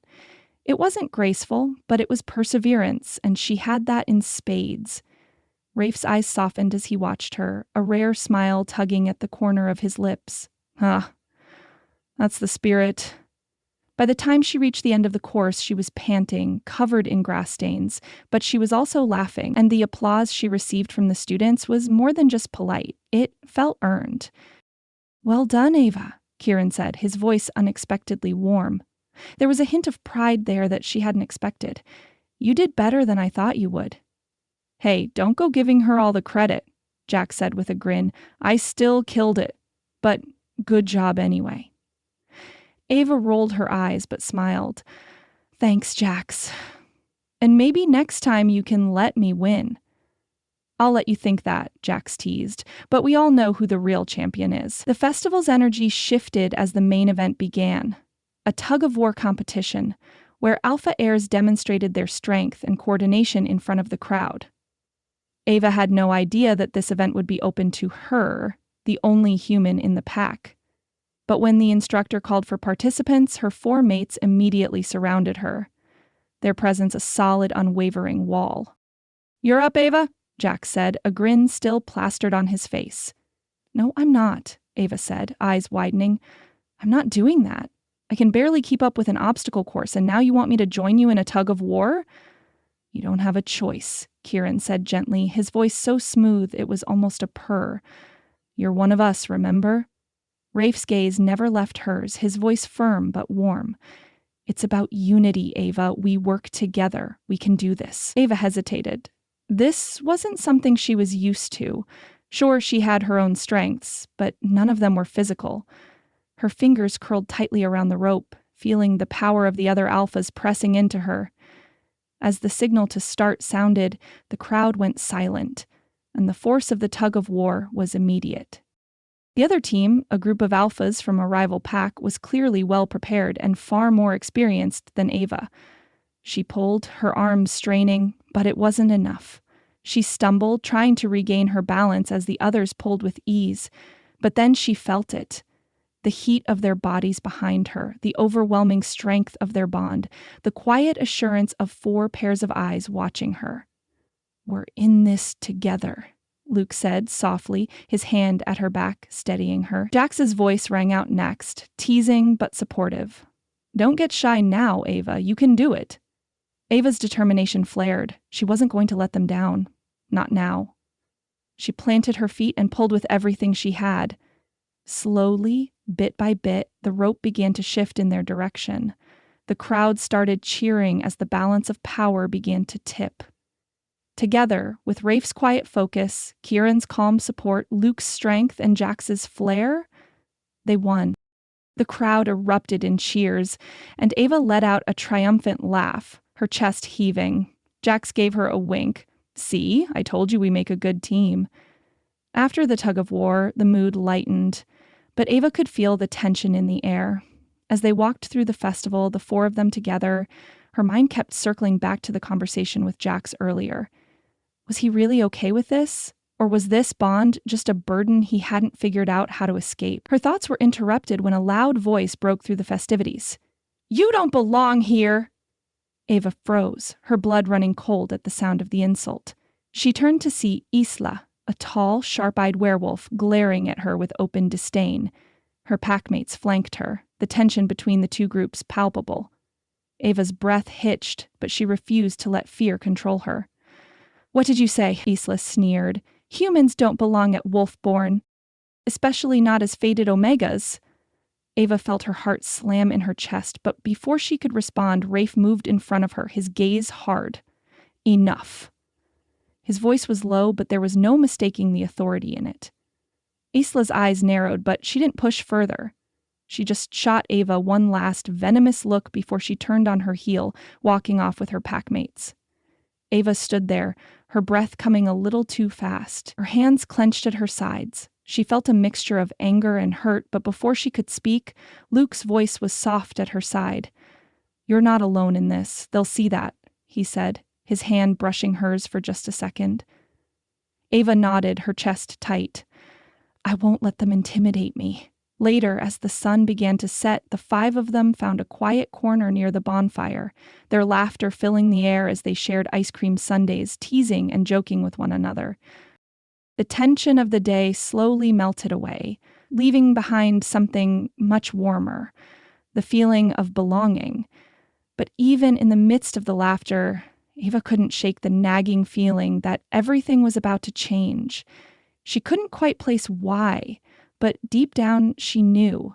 The full moon ritual was approaching, and with it, something was coming that would force them all to face what they'd been avoiding. Ava stared into the fire, her heart racing with anticipation and perhaps a little fear. Ava stood at the edge of the sacred clearing, the air cool against her skin, the scent of pine and earth thick in her nose. The trees around them were ancient, their trunks twisted and gnarled, the canopy above thick with leaves that allowed the moonlight to filter through in soft silver streams. It was beautiful, serene, and yet Ava couldn't shake the feeling that something was about to shift, something beyond her control. The full moon ritual. Everyone had been talking about it for days now, and the weight of it settled like a stone in her stomach. She was the fated Omega. The words kept echoing in her mind, but they didn't make sense. What did it mean to be an Omega? Was she really ready for whatever was coming? Around her, other students were gathered in ceremonial robes, the fabric glistening under the light of the full moon, their eyes filled with excitement, or perhaps, like Ava, uncertainty. The anticipation in the air was thick, everyone murmuring about the unveiling of the Omega, and Ava had no idea what that truly meant. Only that it was crucial, important, and completely out of her control. As the 4 alphas, Rafe, Kieran, Jax, and Luke, stood beside her, each one exuded a calmness that she couldn't replicate. Their presence was steady, like they had known this moment would come, like it was already written in the stars. Ava, on the other hand, was caught between feeling like she was about to face the unknown and simply wanting to disappear into the trees, away from all the attention. Rafe's gaze was unwavering as it settled on her, and she could feel the weight of his protective energy radiating from him. He didn't speak, but the way he stood beside her, silent, watchful, gave her a sense of security. It didn't make her feel ready, but it did make her feel not so alone. Kieran, ever the scholar, watched the proceedings with a quiet, thoughtful expression, his sharp gaze taking in every movement of the crowd, every whisper. There was something intense in the way he observed, like he was already trying to piece together the ritual's meaning. Jax, on the other hand, was more relaxed, leaning against a nearby tree, the mischievous grin still on his face despite the gravity of the situation. "Don't look so nervous," he said, his voice light, though there was a flicker of something deeper in his eyes. "It's just a little ritual. No big deal." Ava shot him a look. "No big deal? This is huge, Jax." Luke gave her a soft smile, his hand brushing against hers briefly, his touch a quiet reassurance. "You'll be fine, Ava. Whatever happens, we'll be right here with you." His voice was steady, calming, like the promise of something protective and unwavering. The crowd around them began to quiet as an elder from the Lunar Council stepped forward. his ancient robes flowing behind him. The soft hum of energy in the air seemed to intensify as he raised his hands to the sky, the moonlight bathing them all in its light. Ava could feel it, this pull, this deep connection to the power of the full moon. But it was nothing compared to the way the others seemed to draw strength from it. The elder's voice rang out in a deep, resonant chant, words in a language Ava didn't recognize. But the meaning was clear. The ritual had begun. As the chant echoed through the clearing, Ava felt a surge of energy, unnatural and yet not unwelcome, sweep through her body. The power of the moon, of the ritual, of the bond between her and the 4 alphas, all of it seemed to converge in one overwhelming wave, and she felt her skin tingle as though the very air around her was alive with energy. The elder's hands moved in precise patterns, his voice rising and falling in rhythm with the energy building in the air. Ava's head spun, the sensation overwhelming, and then, suddenly, she felt it. A pulse of raw, unrelenting power radiated from deep inside her chest. Her heart pounded in time with the moon's pull, and she realized with shocking clarity that this overwhelming power was a part of her now. It wasn't just the alphas who had this strength. She did too. Her body felt alive, like every cell was vibrating with energy, and the air around her began to shimmer, outlining her figure in a faint glow. The crowd gasped, some dropping to their knees in reverence, others murmuring in awe. Ava's breath caught in her throat as the world around her seemed to shift. The elder's voice came again, stronger now, the faded Omega. The words were a declaration, a marking. Ava's knees almost buckled, but Rafe, ever watchful, stepped closer, his hand brushing hers, grounding her in a way she hadn't known she needed. The air was thick with energy, and as Ava stood there, dazed, the weight of the title settled over her. The faded Omega. The words echoed in her mind, but they didn't fully make sense. She wasn't sure she was ready for this, any of this, but there was no denying what had just happened. The applause that followed was deafening, the sounds of students and faculty all around her, their voices filled with respect, reverence, and something else, something akin to fear. She had just become something more than human, something tied to the pack, to the 4 alphas who stood beside her. Rafe's hand on her shoulder tightened, his gaze shifting toward the crowd. There was a new respect in his eyes, a quiet awe that made her heart race. "You did it," he said, his voice rough but warm.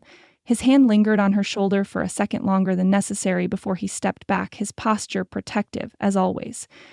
Kieran's eyes softened, but there was an unspoken intensity there as well, as though he were trying to comprehend what had just happened. "You really are something special, Ava," he said quietly, his voice low but sincere.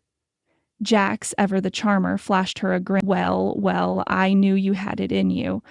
That was incredible." Luke's gaze was different, though. It wasn't just pride or admiration. There was a deep, almost primal connection there. "You're one of us now," he said, his voice steady, but the weight of his words hit Ava in a way she wasn't expecting. As the moonlight began to dim, the crowd started to disperse, but the energy in the air remained electric, crackling with the power of the ritual. Ava stood in the clearing, still trying to catch her breath, still trying to process what had just happened. She could feel the power of the moon still swirling within her, a part of her now, like it had always been there. But with that power came something else.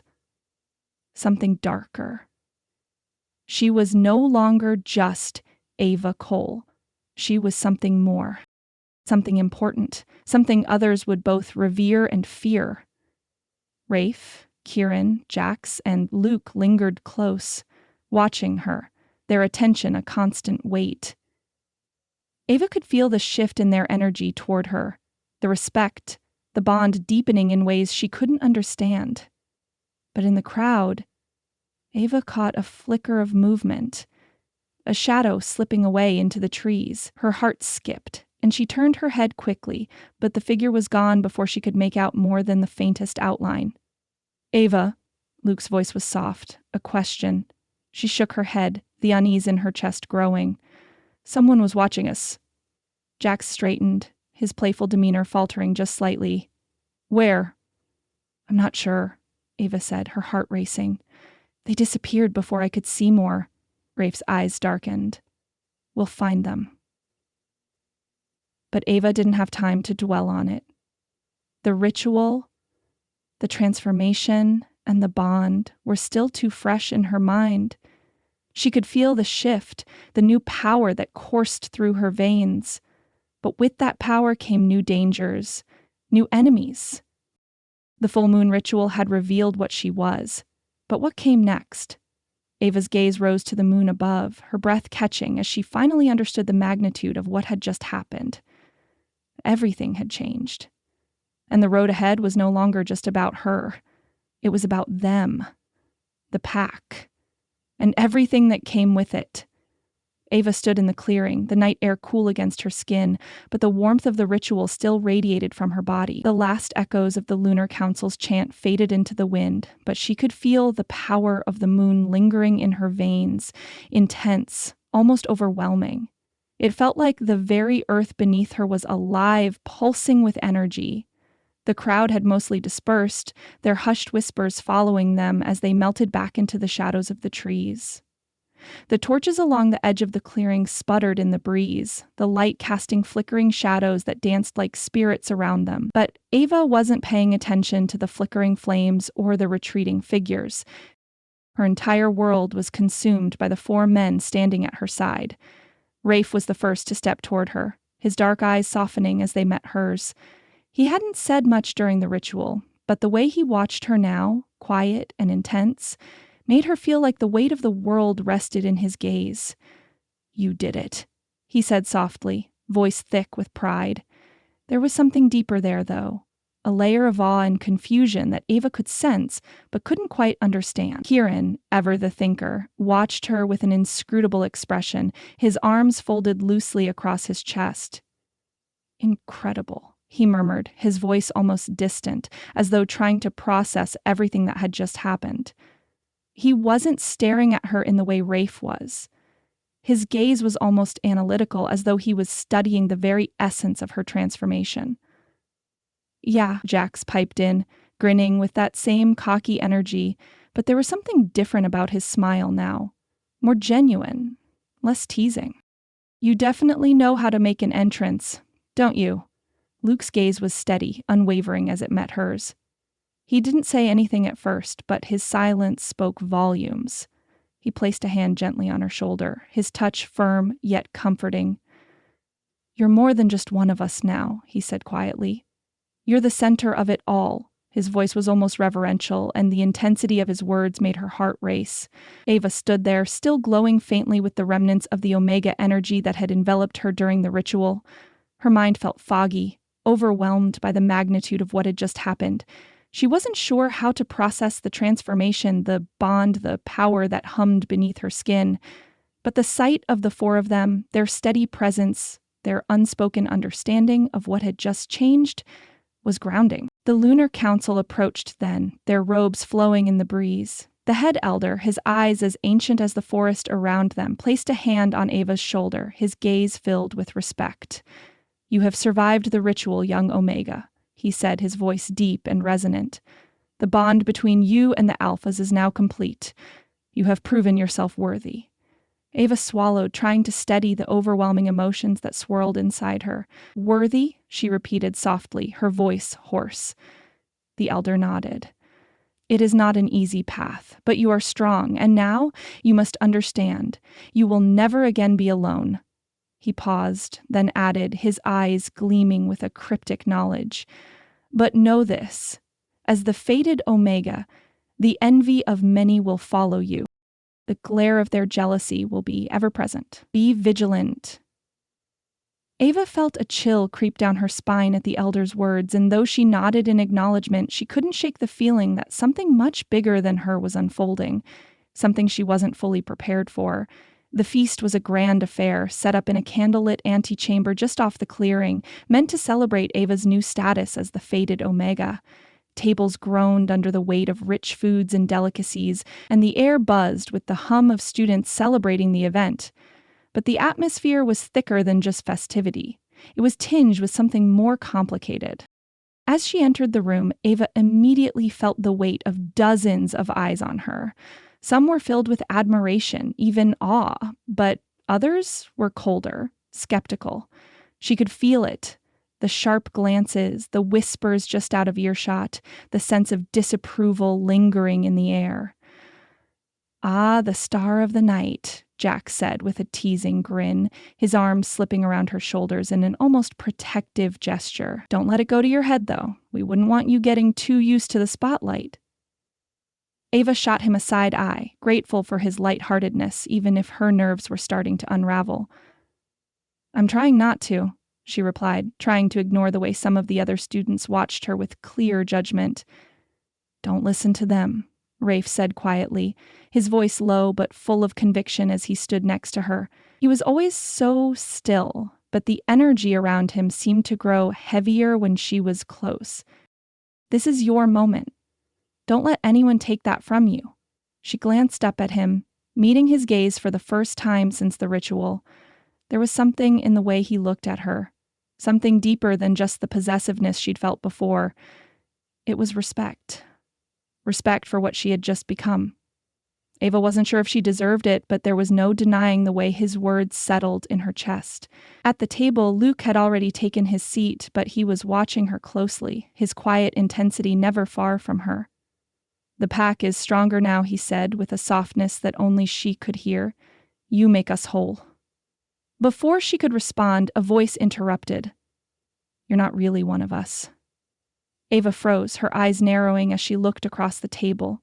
A group of students stood nearby, a few of them clearly from rival packs, their faces filled with disdain. One female werewolf, tall and striking, sneered at Ava with obvious contempt. "You humans have no place in our world," the woman spat, loud enough for those around her to hear. "Especially not as the fated Omega. This is for us, not for someone like you." Ava felt a rush of heat rise to her cheeks. The insult stung more than she wanted to admit, but before she could respond, Rafe stepped forward, his presence commanding, his voice low but edged with warning. "You would do well to remember your place," he said, the air around him thick with a quiet, protective fury. Kieran, who had been watching silently, finally spoke up, his voice calm but filled with authority. "Isla, this is not the time." Isla's lips curled into a smile, but it didn't reach her eyes. "Just a friendly reminder, Ava," she said with venom. "Humans don't belong at Wolfborn. And you're no different." The tension in the room was palpable, but before anyone could make a move, Ava stepped forward, her voice clear, and "I don't need your approval to be here." Her eyes met Isla's with a challenge. "I belong here just as much as anyone else." There was a long, charged silence before Jax, ever the jokester, broke it with a grin. "That's the spirit, Ava. Go on, show her you're not someone to mess with." Isla shot her one last glare before turning away, but Ava's chest still felt tight with the confrontation. The weight of the moment hung in the air like a storm ready to break. Later that evening, after the feast had calmed down, Ava found herself walking alone under the moonlight, her thoughts heavy from the day's events. The celebration had felt hollow, too many eyes on her, too many whispers in the background. The weight of being the fated Omega was starting to settle on her shoulders, and she wasn't sure if she was strong enough to carry it. She paused by one of the lantern-lit paths, taking in the quiet of the night. Her breathing slowed, but the unease from earlier still lingered. Then she heard it. Footsteps, too soft to be anyone from the festival. She turned sharply, her breath catching when she saw two figures, masked, their bodies cloaked in shadows, slipping through the trees. She moved closer, just enough to hear them speak. "You think she'll survive the pressure?" one of them whispered, their voice low but full of malice. "Doesn't matter," the second figure replied with a cold laugh. "The fated Omega will fall. We'll make sure of it." Ava's heart pounded in her chest. She took a step forward, but before she could get a better look, the figures disappeared into the night, leaving only the echo of their words behind. Her breath hitched. There was more at stake than she'd realized, and the danger wasn't just from rival packs. It was from within. The dining hall was alive with the clatter of trays and the buzz of quiet conversations, But there was a certain edge to the air this morning. Students were speaking in hushed tones, casting furtive glances in Ava's direction, whispering about things she wasn't quite sure she understood. The moment she entered, the weight of their gazes fell on her, like a storm cloud just waiting to break. "Did you hear a secret society is planning to take down the fated Omega? Yeah, but how? She's one of them now, isn't she? The Alphas are surrounding her." Ava's stomach twisted. The whispers were too loud, too pointed, and she could feel the pressure building. She sat down at the table with Rafe, Kieran, Jax, and Luke, trying to ignore the murmurs that echoed around them. The tension in the air was thick, and she could feel it more than she could hear it. Like everyone was waiting for something, and that something would probably be her downfall. Jax leaned back in his seat, a playful smirk on his face despite the heaviness of the conversation. "So here's the plan," he said, his tone light but with an edge of seriousness. "We go straight to the source and tear down this secret society, yeah?" Rafe, who had been silent until now, clenched his jaw, his eyes flashing with a protective fire. "No," he growled, his voice low but full of conviction. "We confront them head on, show them we're not afraid. I'm done waiting around while they plot behind our backs." Kieran, ever the strategist, shook his head, his expression thoughtful. "Confrontation will only escalate things, Rafe. We need to be more subtle, form alliances with other powerful families, create a united front. It's the only way to make sure we don't isolate ourselves further." "Politics," Jack scoffed, pushing a bite of food into his mouth. "I'm not interested in shaking hands and making nice with anyone. This isn't about playing nice. It's about showing them that we're not to be messed with." Luke, who had been quietly observing, finally spoke, his voice steady and calm.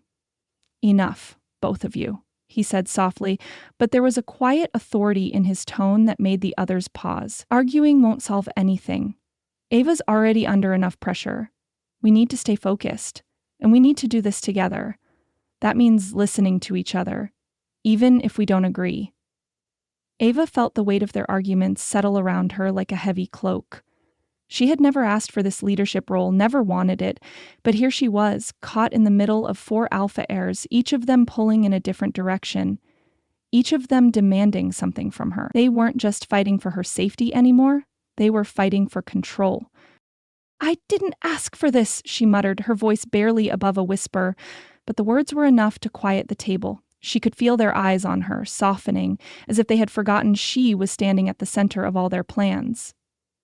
"We're doing this for you, Ava," Rafe said quietly, his eyes softening as he reached across the table and brushed his fingers against hers. "We'll protect you no matter what. But we need to figure out the best way to do that." Ava nodded, but the uncertainty still lingered in her chest. It wasn't just about protecting herself anymore, it was about protecting them too.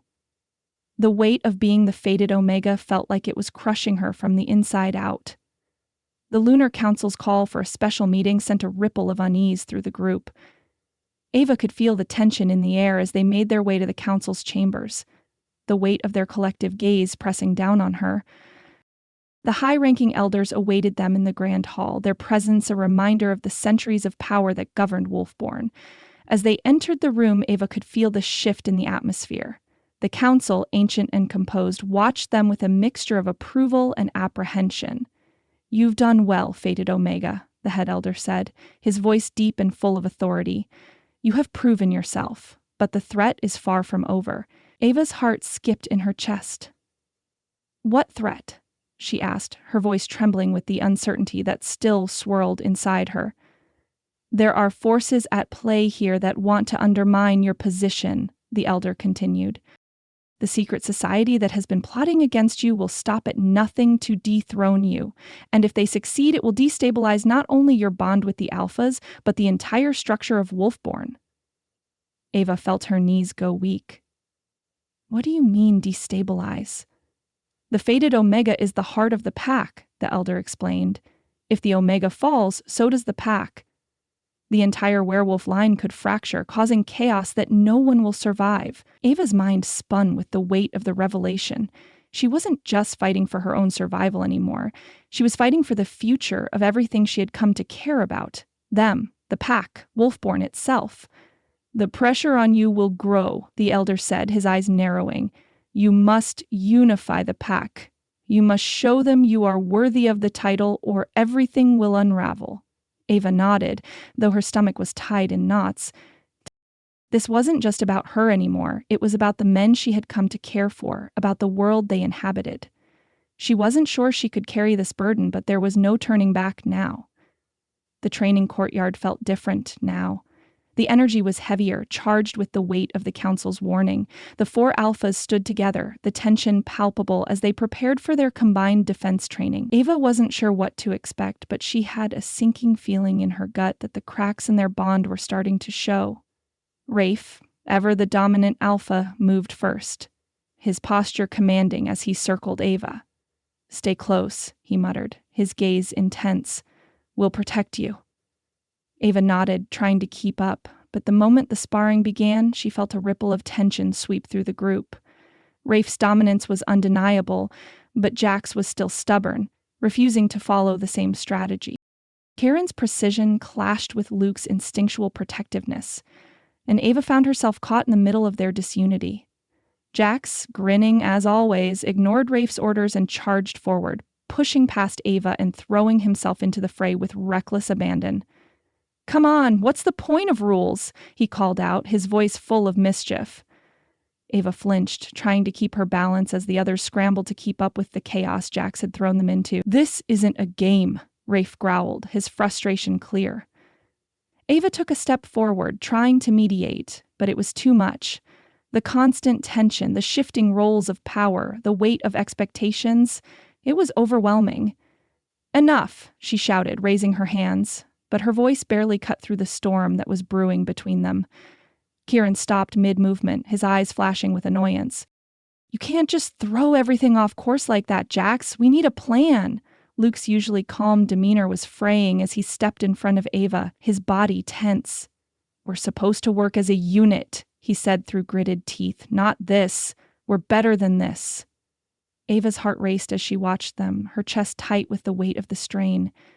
This wasn't working. The bond, their bond, wasn't as strong as she thought it would be. The cracks were showing, and the uncertainty was starting to seep in.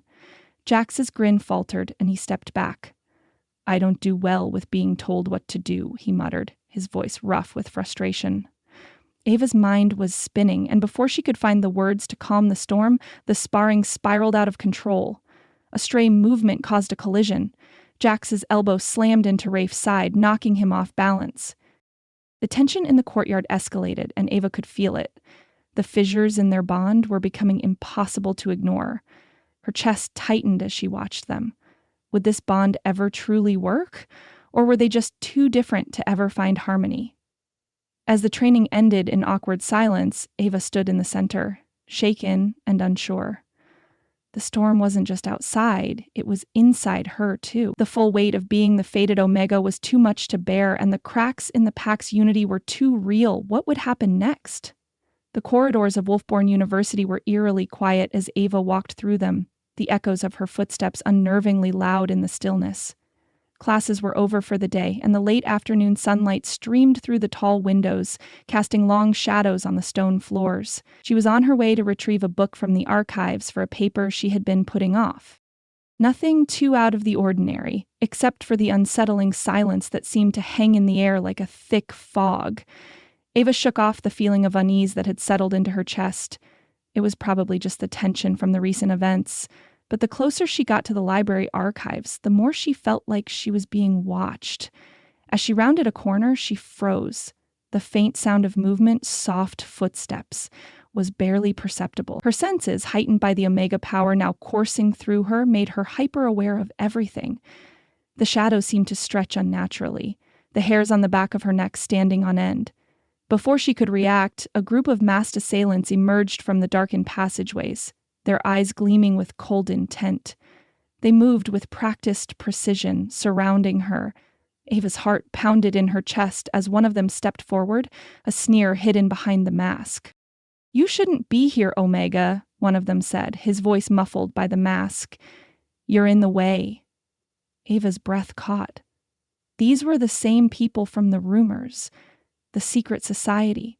The ones who wanted to tear her down. She clenched her fists, trying to steady her nerves. She wasn't about to go down without a fight. The first attacker lunged at her, and without thinking, she shifted, tapping into the surge of power that had only just begun to settle inside her. Her fist connected with his chest with a force that surprised even her. The man staggered back, clearly stunned. But more were coming. The fight was chaotic. Ava dodged, blocked, and struck with an intensity that surprised both her and the attackers. Her Omega energy sparked around her like an invisible shield, pushing back against their attempts to subdue her. She could feel the power coursing through her, fueling her every movement, but it wasn't enough. They were too many, too skilled. Just as she was about to be overwhelmed, a loud crash echoed through the hall, followed by the unmistakable sound of werewolf claws scraping against the stone floor. Rafe, Kieran, Jax, and Luke burst into the hallway, shifting as they moved, their forms fluid and powerful. But the chaos only deepened. Jax's grin was gone, replaced with a fierce, determined expression. But even he couldn't stop the flurry of blows from the attackers. The room became a whirlwind of bodies, claws, and shifting forms, and despite their strength, one of the masked figures managed to slip away, vanishing into the shadows before they could catch them. "Damn it," Rafe cursed, his voice a low growl as he chased after the retreating figure. But it was too late. The intruder was already gone, slipping into the dark recesses of the campus. Ava stood in the middle of the chaos, her breath coming in shallow gasps, her heart pounding in her chest. She was shaken, dazed by the violence, by the fear. And there, in the aftermath, the silence was deafening. The weight of what had just happened pressed down on her like a heavy stone. "They'll be back," Kieran said, his voice tight with frustration as he shifted back into his human form, his gaze narrowing on the hallway. "And next time, they won't miss." Ava's knees buckled, but Luke was there in an instant, catching her. "You're okay," he said, his voice low and soothing, but there was a hard edge to his tone. "We'll make sure of it." But even as she nodded, she couldn't shake the feeling that this was only the beginning. Her chest felt tight with the weight of what had just happened and what was still to come. Later, Ava sat in the campus infirmary, her bruises and scratches tender to the touch. The pain was nothing compared to the chaos that had unfolded. She'd fought, she'd defended herself, but it hadn't been enough. She wasn't enough. Kieran and Luke had insisted she get checked over, but her mind was elsewhere. The sound of the attack still echoed in her ears. She had felt their power, the society's power, and it terrified her. She sat quietly, her eyes focused on the white sheets beneath her. She didn't even look up when she heard the nurses talking in hushed tones nearby. "I don't know what to think," one of them whispered. "Jax, he's been involved with rogue packs in the past. I heard it from someone who knows." Ava's heart skipped. She turned her head, straining to hear more, but the rest of their conversation was lost to the soft murmur of the infirmary. Rogue packs? Jax? The thought hit her like a sucker punch. Jax had always been the playful one, the one who could lighten any mood with a joke, but this was different. She'd heard rumors, of course, but hearing it from someone in the infirmary made it feel more real. Could it be true? Was there really a part of Jax that she didn't know? Was he somehow involved with the secret society, with the people who had just tried to abduct her? Was he hiding something? Her hands trembled as she clenched the edge of the bed, her chest tightening with a mixture of betrayal and fear. She couldn't afford to let her emotions rule her now, not when everything was on the line. But the idea that even her mates might not be who they seemed made her doubt everything. She couldn't shake the feeling that something was horribly wrong, that maybe, just maybe, she couldn't trust them the way she thought she could. As the night wore on, Ava couldn't shake the gnawing unease that had settled in her gut. The attack, the betrayal, the uncertainty about the true loyalty of the men she had come to care for. It was all too much. For the first time, the weight of being the fated Omega felt like a burden she couldn't carry. The thought of leaving crossed her mind, but she couldn't act on it. Wolfborn was the only place she had. But the idea of running, of disappearing into the night where she wouldn't have to worry about the secret society, about the bonds, about the truth, it felt tempting. As the hours passed, the empty silence of her dorm room felt suffocating. She could hear the soft knocks on her door, the pleading voices of her mates, but she ignored them. She needed space. "Ava?" Rafe's voice came from the other side of the door, low and filled with concern. "Let us in. We need to talk. Please." Her heart ached with the sound of his voice, but she remained silent. She couldn't face them. Not yet. Not when doubt had settled in like a heavy fog. She pushed back against the bed, the feeling of helplessness swallowing her whole. She wasn't just fighting the world anymore. She was fighting them, her mates, the people she had trusted more than anyone else. The bond that had once felt like an anchor now felt like chains, tightening with every passing moment. And so she locked herself in her room, the sound of their pleas echoing through the door. The bond, their bond, was fractured. And for the first time since all of this began, Ava didn't know if she could ever put the pieces back together. Ava sat on the edge of her bed, the curtains in her dorm room drawn tightly shut, blocking out the daylight. The atmosphere felt stifling, the air thick with the weight of her thoughts. Her eyes were fixed on the wall ahead of her, but her mind was miles away, replaying every single moment of the past few days. The ambush in the hall, the masked figures, the secret society who tried to take her, and the way her mates had arrived, too late to stop the damage. But it wasn't just the attack that haunted her. It was the way things had felt afterwards, the unspoken tension, the looks of confusion and doubt, the whispers that circled her, always just out of earshot but never far from her mind. She could still hear their voices, the words from the nurses, from the students, from her own thoughts. Is she really one of them? Does she even belong here? Her fingers tightened into fists, the frustration welling up inside her, making her chest tighten. The weight of being the fated Omega was suffocating. The expectations, the pressure, the constant questioning of whether she even belonged here at all. She was still trying to figure out what the bond meant, what it was supposed to feel like. And in the meantime, she felt completely lost. Am I even meant to be here? The thought came unbidden, but it lodged itself deep in her chest, burrowing like a seed of doubt. Maybe she wasn't supposed to have the power of an Omega. Maybe she wasn't meant to lead this pack, or be part of it at all. Maybe she was just a mistake. Ava's mind churned with the endless questions. She had wanted to believe in the bond with her mates. She had wanted to trust them, but everything was falling apart now. They were all hiding things. Jax's past, Rafe's intensity, Kieran's quiet distance, Luke's overprotectiveness. She felt like she didn't know any of them anymore. Her gaze wandered to the window, the dull gray light creeping through the edges of the closed curtains. But it didn't bring her any comfort. The world outside seemed so far away, like a place she could never return to. Tears stung at the back of her eyes, but she blinked them away. She didn't have time to feel sorry for herself, not now. But the loneliness and self-doubt weighed heavily, a heavy cloak she couldn't shake off. The soft knock on the door shattered the silence.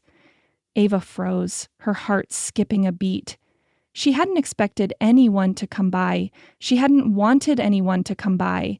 The last thing she wanted was to face anyone right now. The knock came again, more insistent this time.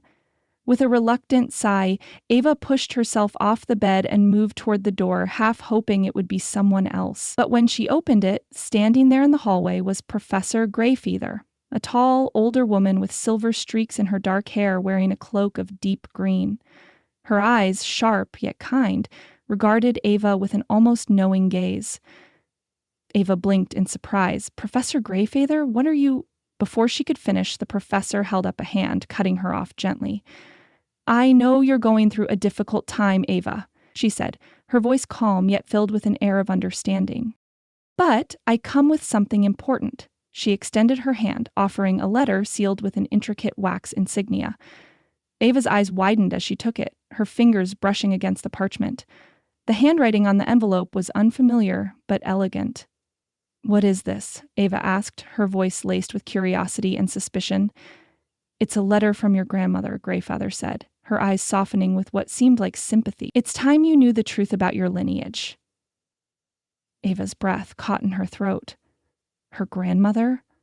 She hadn't seen her in years, not since she passed. Her grandmother had always been a mystery, full of old stories about werewolf bloodlines and ancient rituals. Ava had never understood most of it, thinking it was just her grandmother's eccentricities. But now it felt like this letter was about to change everything. Ava quickly tore open the seal and unfolded the paper.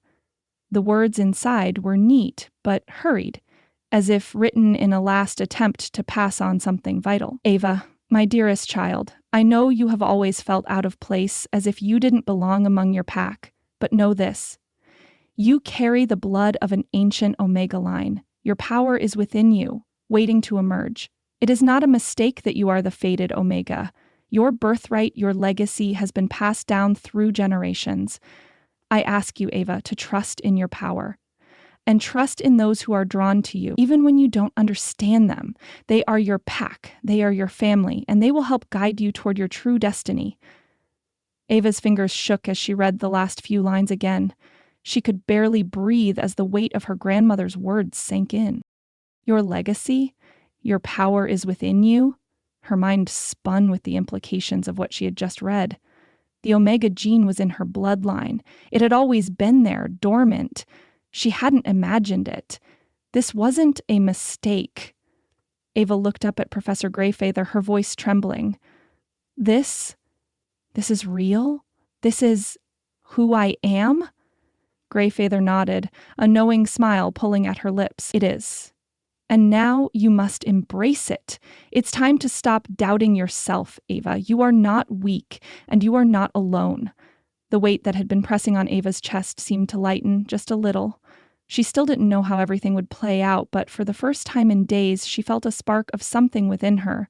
Something stronger than fear. Ava paced the small confines of her dorm room, the letter clutched tightly in her hands. It was almost too much to take in, but there was one thing that stood out more than anything else. Her grandmother's final wish. Trust in your power and in those who are drawn to you. Could she trust the men who had become so much a part of her life? Could she trust them?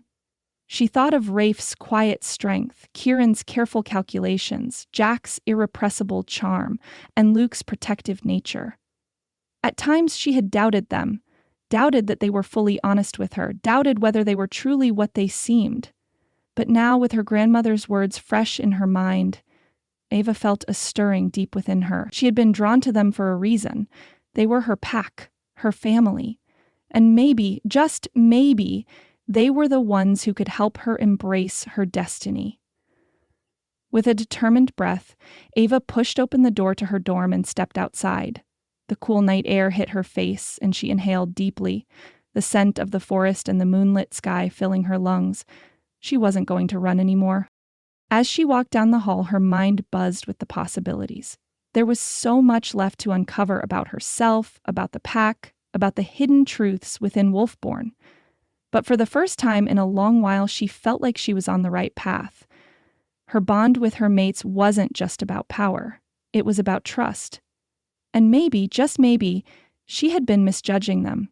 Maybe they weren't the ones she needed to doubt. When she reached the courtyard where the 4 alphas were waiting for her, she stopped for a moment, steeling herself. They looked up as she approached, and the worry that had shadowed their eyes for days seemed to shift slightly as she met their gazes. She wasn't sure where this would go, but she knew one thing. She wasn't backing down anymore. The bond was fractured, but it wasn't beyond repair. Not yet. "I'm ready to talk," she said, her voice steady, though her heart raced with anticipation. Rafe, Kieran, Jax, and Luce stood up, their expressions a mixture of relief and concern. As they stepped closer, Ava met their gazes one by one, feeling something shift deep inside her. This was just the beginning, but for the first time, she felt like she had a chance. The truth was just ahead, and she was ready to face it, no matter what. The secluded grove on the outskirts of campus was the perfect place for their meeting. Hidden from prying eyes, surrounded by towering trees whose ancient branches created a natural canopy. The air was thick with the scent of earth and pine, the quiet only broken by the occasional rustle of leaves. Ava stood in the center, her gaze fixed on the 4 men who had been her companions, her protectors, and at times, her greatest sources of confusion. She had finally reached the point where silence wasn't an option. The weight of the secrets, the tension that had been building for weeks, had reached a breaking point. She needed answers. They needed answers. Let's talk, she said, her voice steady but firm. There was no room for hesitation now. The future of the pack depended on it. The 4 men stood before her, each of them wary but also expectant. It was time for the truth, and Ava wasn't going to let any of them dodge it. Jax was the first to speak. He looked uneasy for once, a far cry from the cocky, carefree persona he usually wore like armor. I guess it's my turn, he said, scratching the back of his neck. I wasn't always as charming as I seem. He gave her a small, apologetic smile, but his eyes were shadowed with guilt. I ran with a rogue pack when I was younger. They weren't the type you want to associate with. But I broke away long before I came here. Before I even knew about Wolfborn. I never intended for any of that to follow me here. Ava could feel the weight of his words, and though she had suspicions, hearing him admit it made her heart ache. She didn't know why, but the way Jack said it, the regret in his voice, softened the edges of her judgment. I never judged you for it, Ava replied, her tone reassuring, even though she couldn't quite shake the unease. You're here now, Jax. That's what matters. He nodded, his usual grin returning, though it was tinged with something deeper this time. Guilt, yes, but also a bit of relief. Rafe stepped forward, his expression more serious than she had ever seen it. He was never one to shy away from his emotions, but today, he looked torn. Like the weight of something heavy was about to be lifted and he was bracing for the impact. There's more you need to know, Rafe said quietly, his voice rough with emotion. Before I joined Wolfborn, I was part of a pack. A different pack. I trusted someone I thought was family. I was wrong. His eyes locked on hers, and for the first time, Ava saw the vulnerability in his gaze. They betrayed me, and that betrayal, it scarred me. It's why I'm overprotective. It's why I can't seem to stop hovering over you. Ava's heart ached at his words, at the raw pain in his eyes. She reached out and took his hand, her touch soft but strong. You're not alone, Rafe. I don't need you to protect me from everything, but I understand why you do it. I won't ever think less of you for it. Rafe's hand tightened around hers, and for a moment it felt like they were the only 2 people in the world. Kieran was next, his cool, calculating demeanor slipping for the first time. He looked torn between his duties and the emotions that had always simmered beneath the surface. I didn't choose this, none of this. I'm the heir to a noble werewolf family, he confessed, his words heavy with the burden of responsibility. My family demanded I find a powerful mate. When I met you, I thought it was the perfect match, but what I didn't understand was how you would affect me, how much I would want you for more than just your power. I'm not perfect, Ava. I'm bound by expectations, but I don't want to lose what we have. Ava's breath caught in her throat. The words he had said opening a door she hadn't known was there. Kieran had always seemed so composed, so distant, but now with that crack in his armor, Ava realized how much he was holding back, how much he was willing to sacrifice for their bond. I don't want to lose it either, Kieran, she said, her voice soft but firm. I'm not just your mate. I'm me, and I'll choose you. All of you. Finally, Luke stepped forward, the quiet protector of their group, always steady, always calm. His gaze was filled with a sorrow that made Ava's chest tighten. I failed someone once, Luke said, his voice tight. Someone I cared about. I couldn't protect them when they needed me most. And that's why I'm here now, doing everything I can to make sure nothing happens to you. I can't lose anyone else. Not again. Ava's heart ached with understanding, the weight of his words sinking deep into her soul. She stepped forward, placing a hand on his arm, offering comfort without needing to say a word. Luke had always carried the weight of guilt with him, and now Ava understood why. You won't lose me, Luke, she whispered, her voice steady but filled with conviction. I'm here, and I'm not going anywhere. The 4 alphas stood in front of her, their eyes searching her face for answers, for reassurance. And in that moment, Ava realized something profound. They weren't perfect, but neither was she.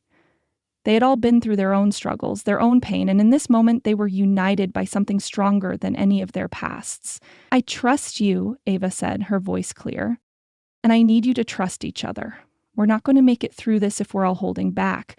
We need to be a team, a real pack. The moment of silence that followed was heavy with the unspoken understanding that had passed between them. One by one, each of the alphas stepped forward, their hands joining in a silent vow to stand by her side. The quiet that followed their confessions didn't last long. The weight of their shared truths had bonded them, but now they had a new mission: to find the traitor that had been lurking in their midst. The masked figures, the secret society, they had to be stopped. The 5 of them gathered around the small table in a quiet room, old records and campus rumors scattered before them. The pieces of the puzzle were starting to come together, and Ava felt a renewed sense of purpose. "There's something off about the faculty records," Kieran said, flipping through the old files with a steady hand. "I've been going through these archives all night, and there's one name that keeps coming up. Professor Alden." Ava's brows furrowed. "Alden? The history professor?" Rafe nodded. "Yeah, he's been teaching at Wolfborn for decades, but he's never quite aligned with the Lunar Council. He's been vocal about his resentment toward them, especially when it comes to the ruling family's power." Jax's lips twisted into a tight smile. "A perfect candidate for a secret society leader, if you ask me. He's got the knowledge, the connections, and the motive." "We'll need to act fast," Luke said, his voice steady. "If Alden is behind this, he'll be more dangerous than we thought." Ava looked at them all. Really looked at them. For the first time since everything had started to unravel, she had her doubts, yes, but the bond they shared was real. They were her pack. And together, they would fight back. The sun had set, casting a pale light across the grove where they stood. The air was thick with the scent of pine and the promise of something more. They stood in a circle, their hands joined, the bond between them pulsing with a strength that felt new, renewed. Ava could feel the heat of their energy, their power, flowing into her, merging with her own. She had never been more sure of her place in this world, of who she was, of who they were, and of what they could accomplish together. As their hands glowed faintly, a soft pulse of light radiated outward, marking the beginning of something new. A bond stronger than it had ever been, solidified in the presence of the moon. "We're not just going to protect Wolfborn," Rafe said, his voice steady with determination. "We're going to take it back. Together." Luke's hand squeezed Ava's. "We will protect this pack, and we will take down anyone who tries to tear it apart." Ava looked at each of them, the 4 alphas who had become so much more than just her mates. They were her partners, her family. She wasn't alone anymore. "We'll fight," Ava said, her voice resolute. "And we'll win." The group shared a final, quiet moment before they turned to face the challenges ahead. The road would be long, and the danger was far from over. But Ava knew one thing for certain. They were ready. Together, they would fight for their future. Under the glow of the full moon, the arches of Wolfborn's oldest courtyard seemed to pulse with ancient energy. The stone pillars that supported the open-air roof were lined with ivy, casting long, twisting shadows across the cobblestones. Ava stood at the center, flanked by her 4 alphas, their presence a steady force behind her. Tonight, they weren't just a pack. They were the last line of defense for Wolfburn University, and the weight of the task they faced pressed heavily on Ava's chest. "Do you think we have enough allies?" Ava asked, her voice tinged with uncertainty. Kieran glanced at her, his calm gaze never wavering. "We're not asking for everyone's loyalty, Ava.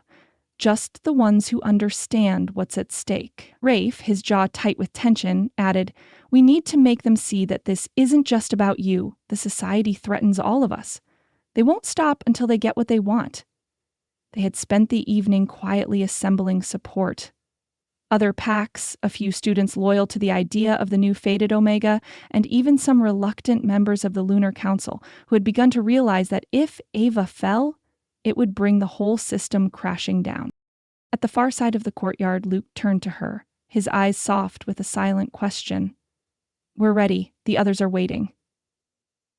Ava nodded, but a flicker of doubt still crept into her mind. Would they be enough? Could they really stand up to the society's twisted power? The old council members, the ones who stood against the idea of a half-blood Omega, had long held influence in the pack. But as Ava looked around, she could feel something stirring.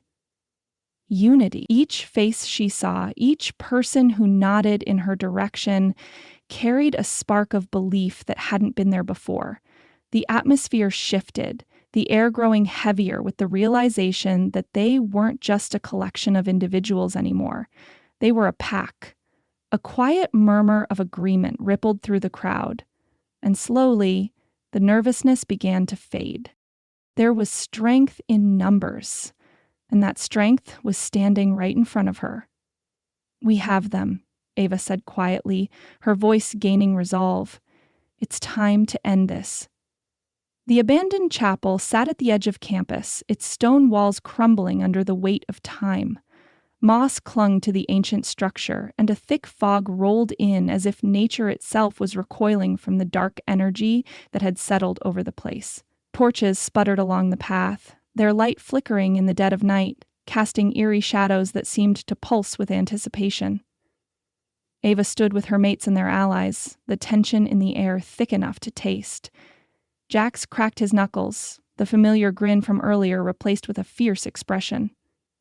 "Ready to kick some ass?"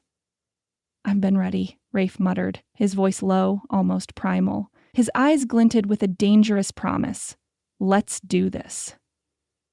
The chapel's doors loomed ahead, cracked open just enough for them to slip through undetected. But inside, the secret society had already assembled, preparing their dark ritual. Ava could feel the pulse of their power, theirs and now hers, intertwining in the air like a storm on the brink of breaking. As they entered the chapel, Professor Alden stepped forward from the shadows. His expression was twisted with rage and something darker, something that Ava couldn't quite place. "I see you've brought the entire pack," Alden sneered, his voice filled with venom. "You think this will stop us? This is just the beginning." Ava's heart raced, her omega power rising in response to his words. "You'll never get away with it," she declared, her voice cutting through the tension in the room. Alden's eyes narrowed and he raised his hands in a twisted, mocking gesture.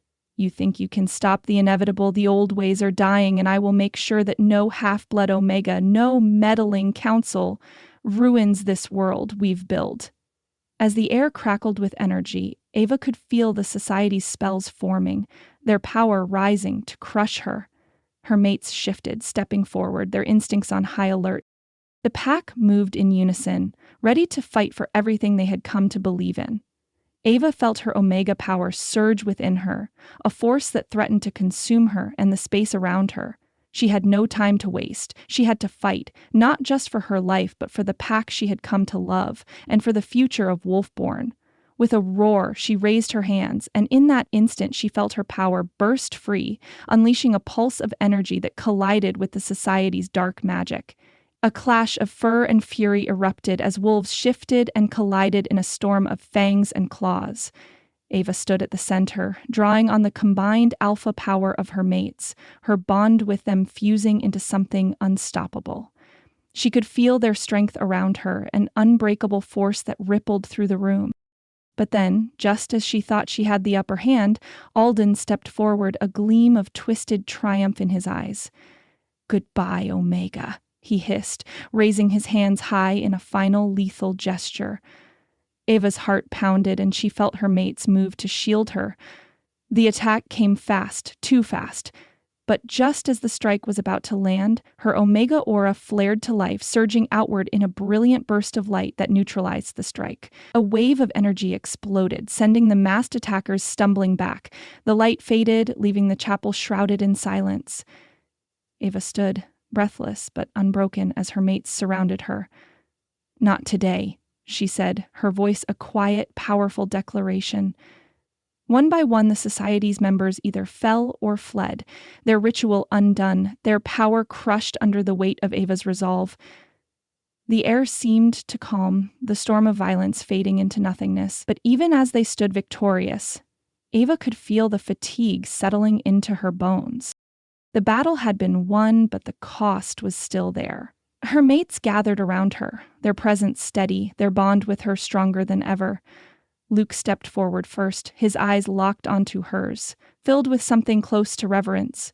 "You did it," he said, his voice barely more than a breath. Jax was next, the playful grin back on his face, but this time there was no mockery in it.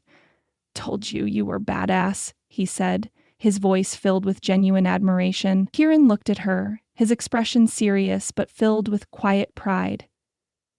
"I didn't doubt you for a second," he said, his eyes softening. Rafe stepped forward last, his expression a mixture of awe and fierce devotion. "You're more than we ever expected, Ava. You've saved us all." Ava's breath caught in her chest as she looked around at the four men who had become so much more than just her mates. They were her pack, her family, and in that moment nothing else mattered. The world had been saved, not by her alone, but by the bond they shared. "We did this together," she said softly, her voice filled with certainty, "and now we can rebuild." The campus, once filled with whispers and uncertainty, stood in awe of Ava's unwavering strength. The secret society had been defeated, their dark ritual undone, but the true victory wasn't in their defeat. It was in the strength of the pack, in the trust that had been forged between them. As the moonlight bathed the chapel ruins, Ava locked eyes with her mates. Their hearts pounded, their adrenaline still high. The fight was over, but the journey wasn't. They had won, but they were ready for whatever came next. The early light of dawn stretched over Wolfborn's campus, casting a soft golden hue across the buildings that had borne the scars of the battle. Cracked stone walls and damaged windows were being tended to, the air filled with the steady hum of repairs. Yet, despite the physical remnants of the conflict, a calm had settled over the university, a reverence for the group that had protected it, a deep respect for the power that had been wielded to safeguard their future. In her dorm room, Ava woke slowly, the weight of sleep still clinging to her body. Her skin ached from the bruises that had yet to heal, but her heart was lighter than it had been in days. She could hear the sounds of the world outside her window, the quiet bustle of students and the distant clatter of hammers and tools. For the first time, it all felt like part of her world, her home. She glanced around the room, her gaze resting on the familiar, but now comforting surroundings. It had been so easy to feel out of place here before, as if she didn't belong. But now, as she let her fingers trace the edge of the desk, she realized she no longer felt like an outsider. The bond with her mates, was stronger than ever. It wasn't just about the magic that tied them together. It was the quiet understanding, the way their presence was woven into the fabric of her life. She could feel Rafe's steady, protective energy, Kieran's quiet resolve, Jax's playful confidence, and Luke's fierce loyalty. Even in sleep, they were there, their thoughts and emotions intertwined with hers. Her heart fluttered in her chest as the connection deepened, the invisible thread that pulled them together pulsing with warmth. With a soft sigh, Ava slipped out of bed, still feeling the weight of the night's battle in her limbs, but also something else, something stronger. She had won, the society was defeated, and she had taken her place as the fated Omega, not because of her power, but because she had earned it, because she had chosen to trust in herself, in her pack. As she looked at the window, the light spilling in, Ava realized that this feeling of being home was something she had never truly experienced until now. Wolfborn was no longer just a place she had stumbled into. It was where she had found her purpose. It was where she belonged. Later that day, the Lunar Council gathered in Wolfborn's great hall, its towering pillars echoing with history and the weight of generations. The room was filled with students, faculty, and pack members, their murmurs of awe and respect filling the air. Today, it wasn't just a ceremony, it was a recognition. Ava stood at the front, flanked by her four mates, each of them standing tall and proud, their presence radiating strength and unity. Rafe was the first to speak, his voice commanding yet filled with warmth. "This is not just a victory for Ava," he said, his hand resting gently on her shoulder, "but a victory for all of us. For Wolfborn, we stand together, not just as alphas and their omega, but as a true pack." Ava's heart swelled at his words. The tension that had once separated them, the hesitation in their bond, had melted away. They weren't just her protectors, they were her partners in this journey, her family. Kieran stepped forward next, his expression calm but resolute. The challenges we faced were formidable, but we are stronger for them, and we are here to show that the true strength of Wolfborn lies in unity, in trust, and in the unbreakable bond between us all. Ava's chest tightened as she looked at them, all four of them, standing together, their gazes filled with devotion. They had come so far from the uncertainty of their first meeting, and now they were solid, unyielding. Jax, always the joker, stepped up with his usual grin, but there was something more serious in his eyes now, something genuine. I never thought I'd say this, but I'm proud of all of us, and especially of you, Ava. His voice softened. You're not just the Omega. You're the heart of this pack. Luke, the ever-watchful protector, finished their speech with a quiet, steadfast declaration. We owe everything to you. Your courage, your strength. It's what brought us all together. Today, we honor you for everything you've done for us. The room erupted in applause, but Ava hardly heard it. She was too focused on the overwhelming sense of love and pride that radiated from her mates. For the first time, she felt like she truly deserved their respect. The Lunar Council stepped forward to present her with the official recognition. The words were ceremonial, but they held weight. Ava Cole, fated Omega of Wolfborn. The seal was stamped, her scholarship reaffirmed.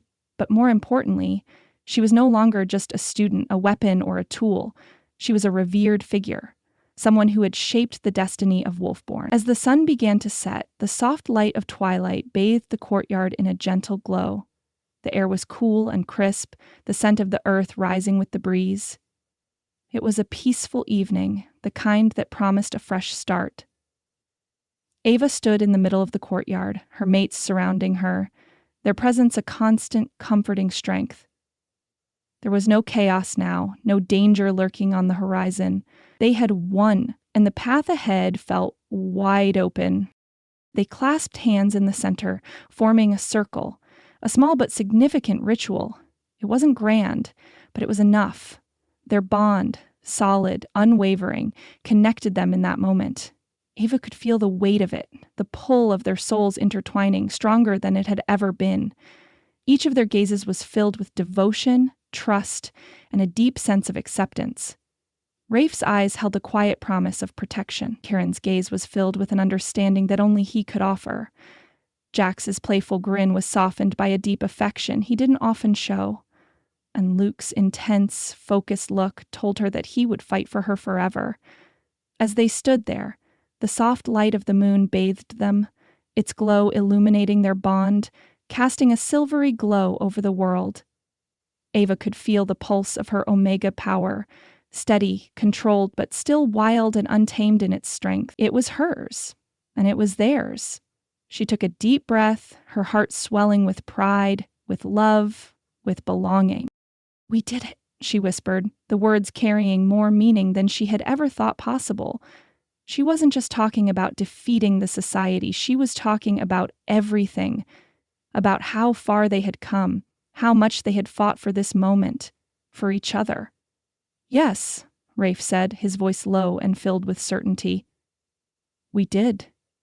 As the moon rose, casting its glow over them, Ava felt a quiet peace settle in her chest. The future of Wolfborn was safe. She had found her place, her purpose, and, most importantly, her pack. And now, with the bond stronger than ever, she knew there was nothing they couldn't face. Together. The path ahead was theirs to walk, and Ava was ready. With the love of her mates, she had everything she needed to face whatever came next. Together, they would build the future of Wolfborn, and nothing would stand in their way. The end of one chapter marked the beginning of another. And this one, Ava was determined would be theirs.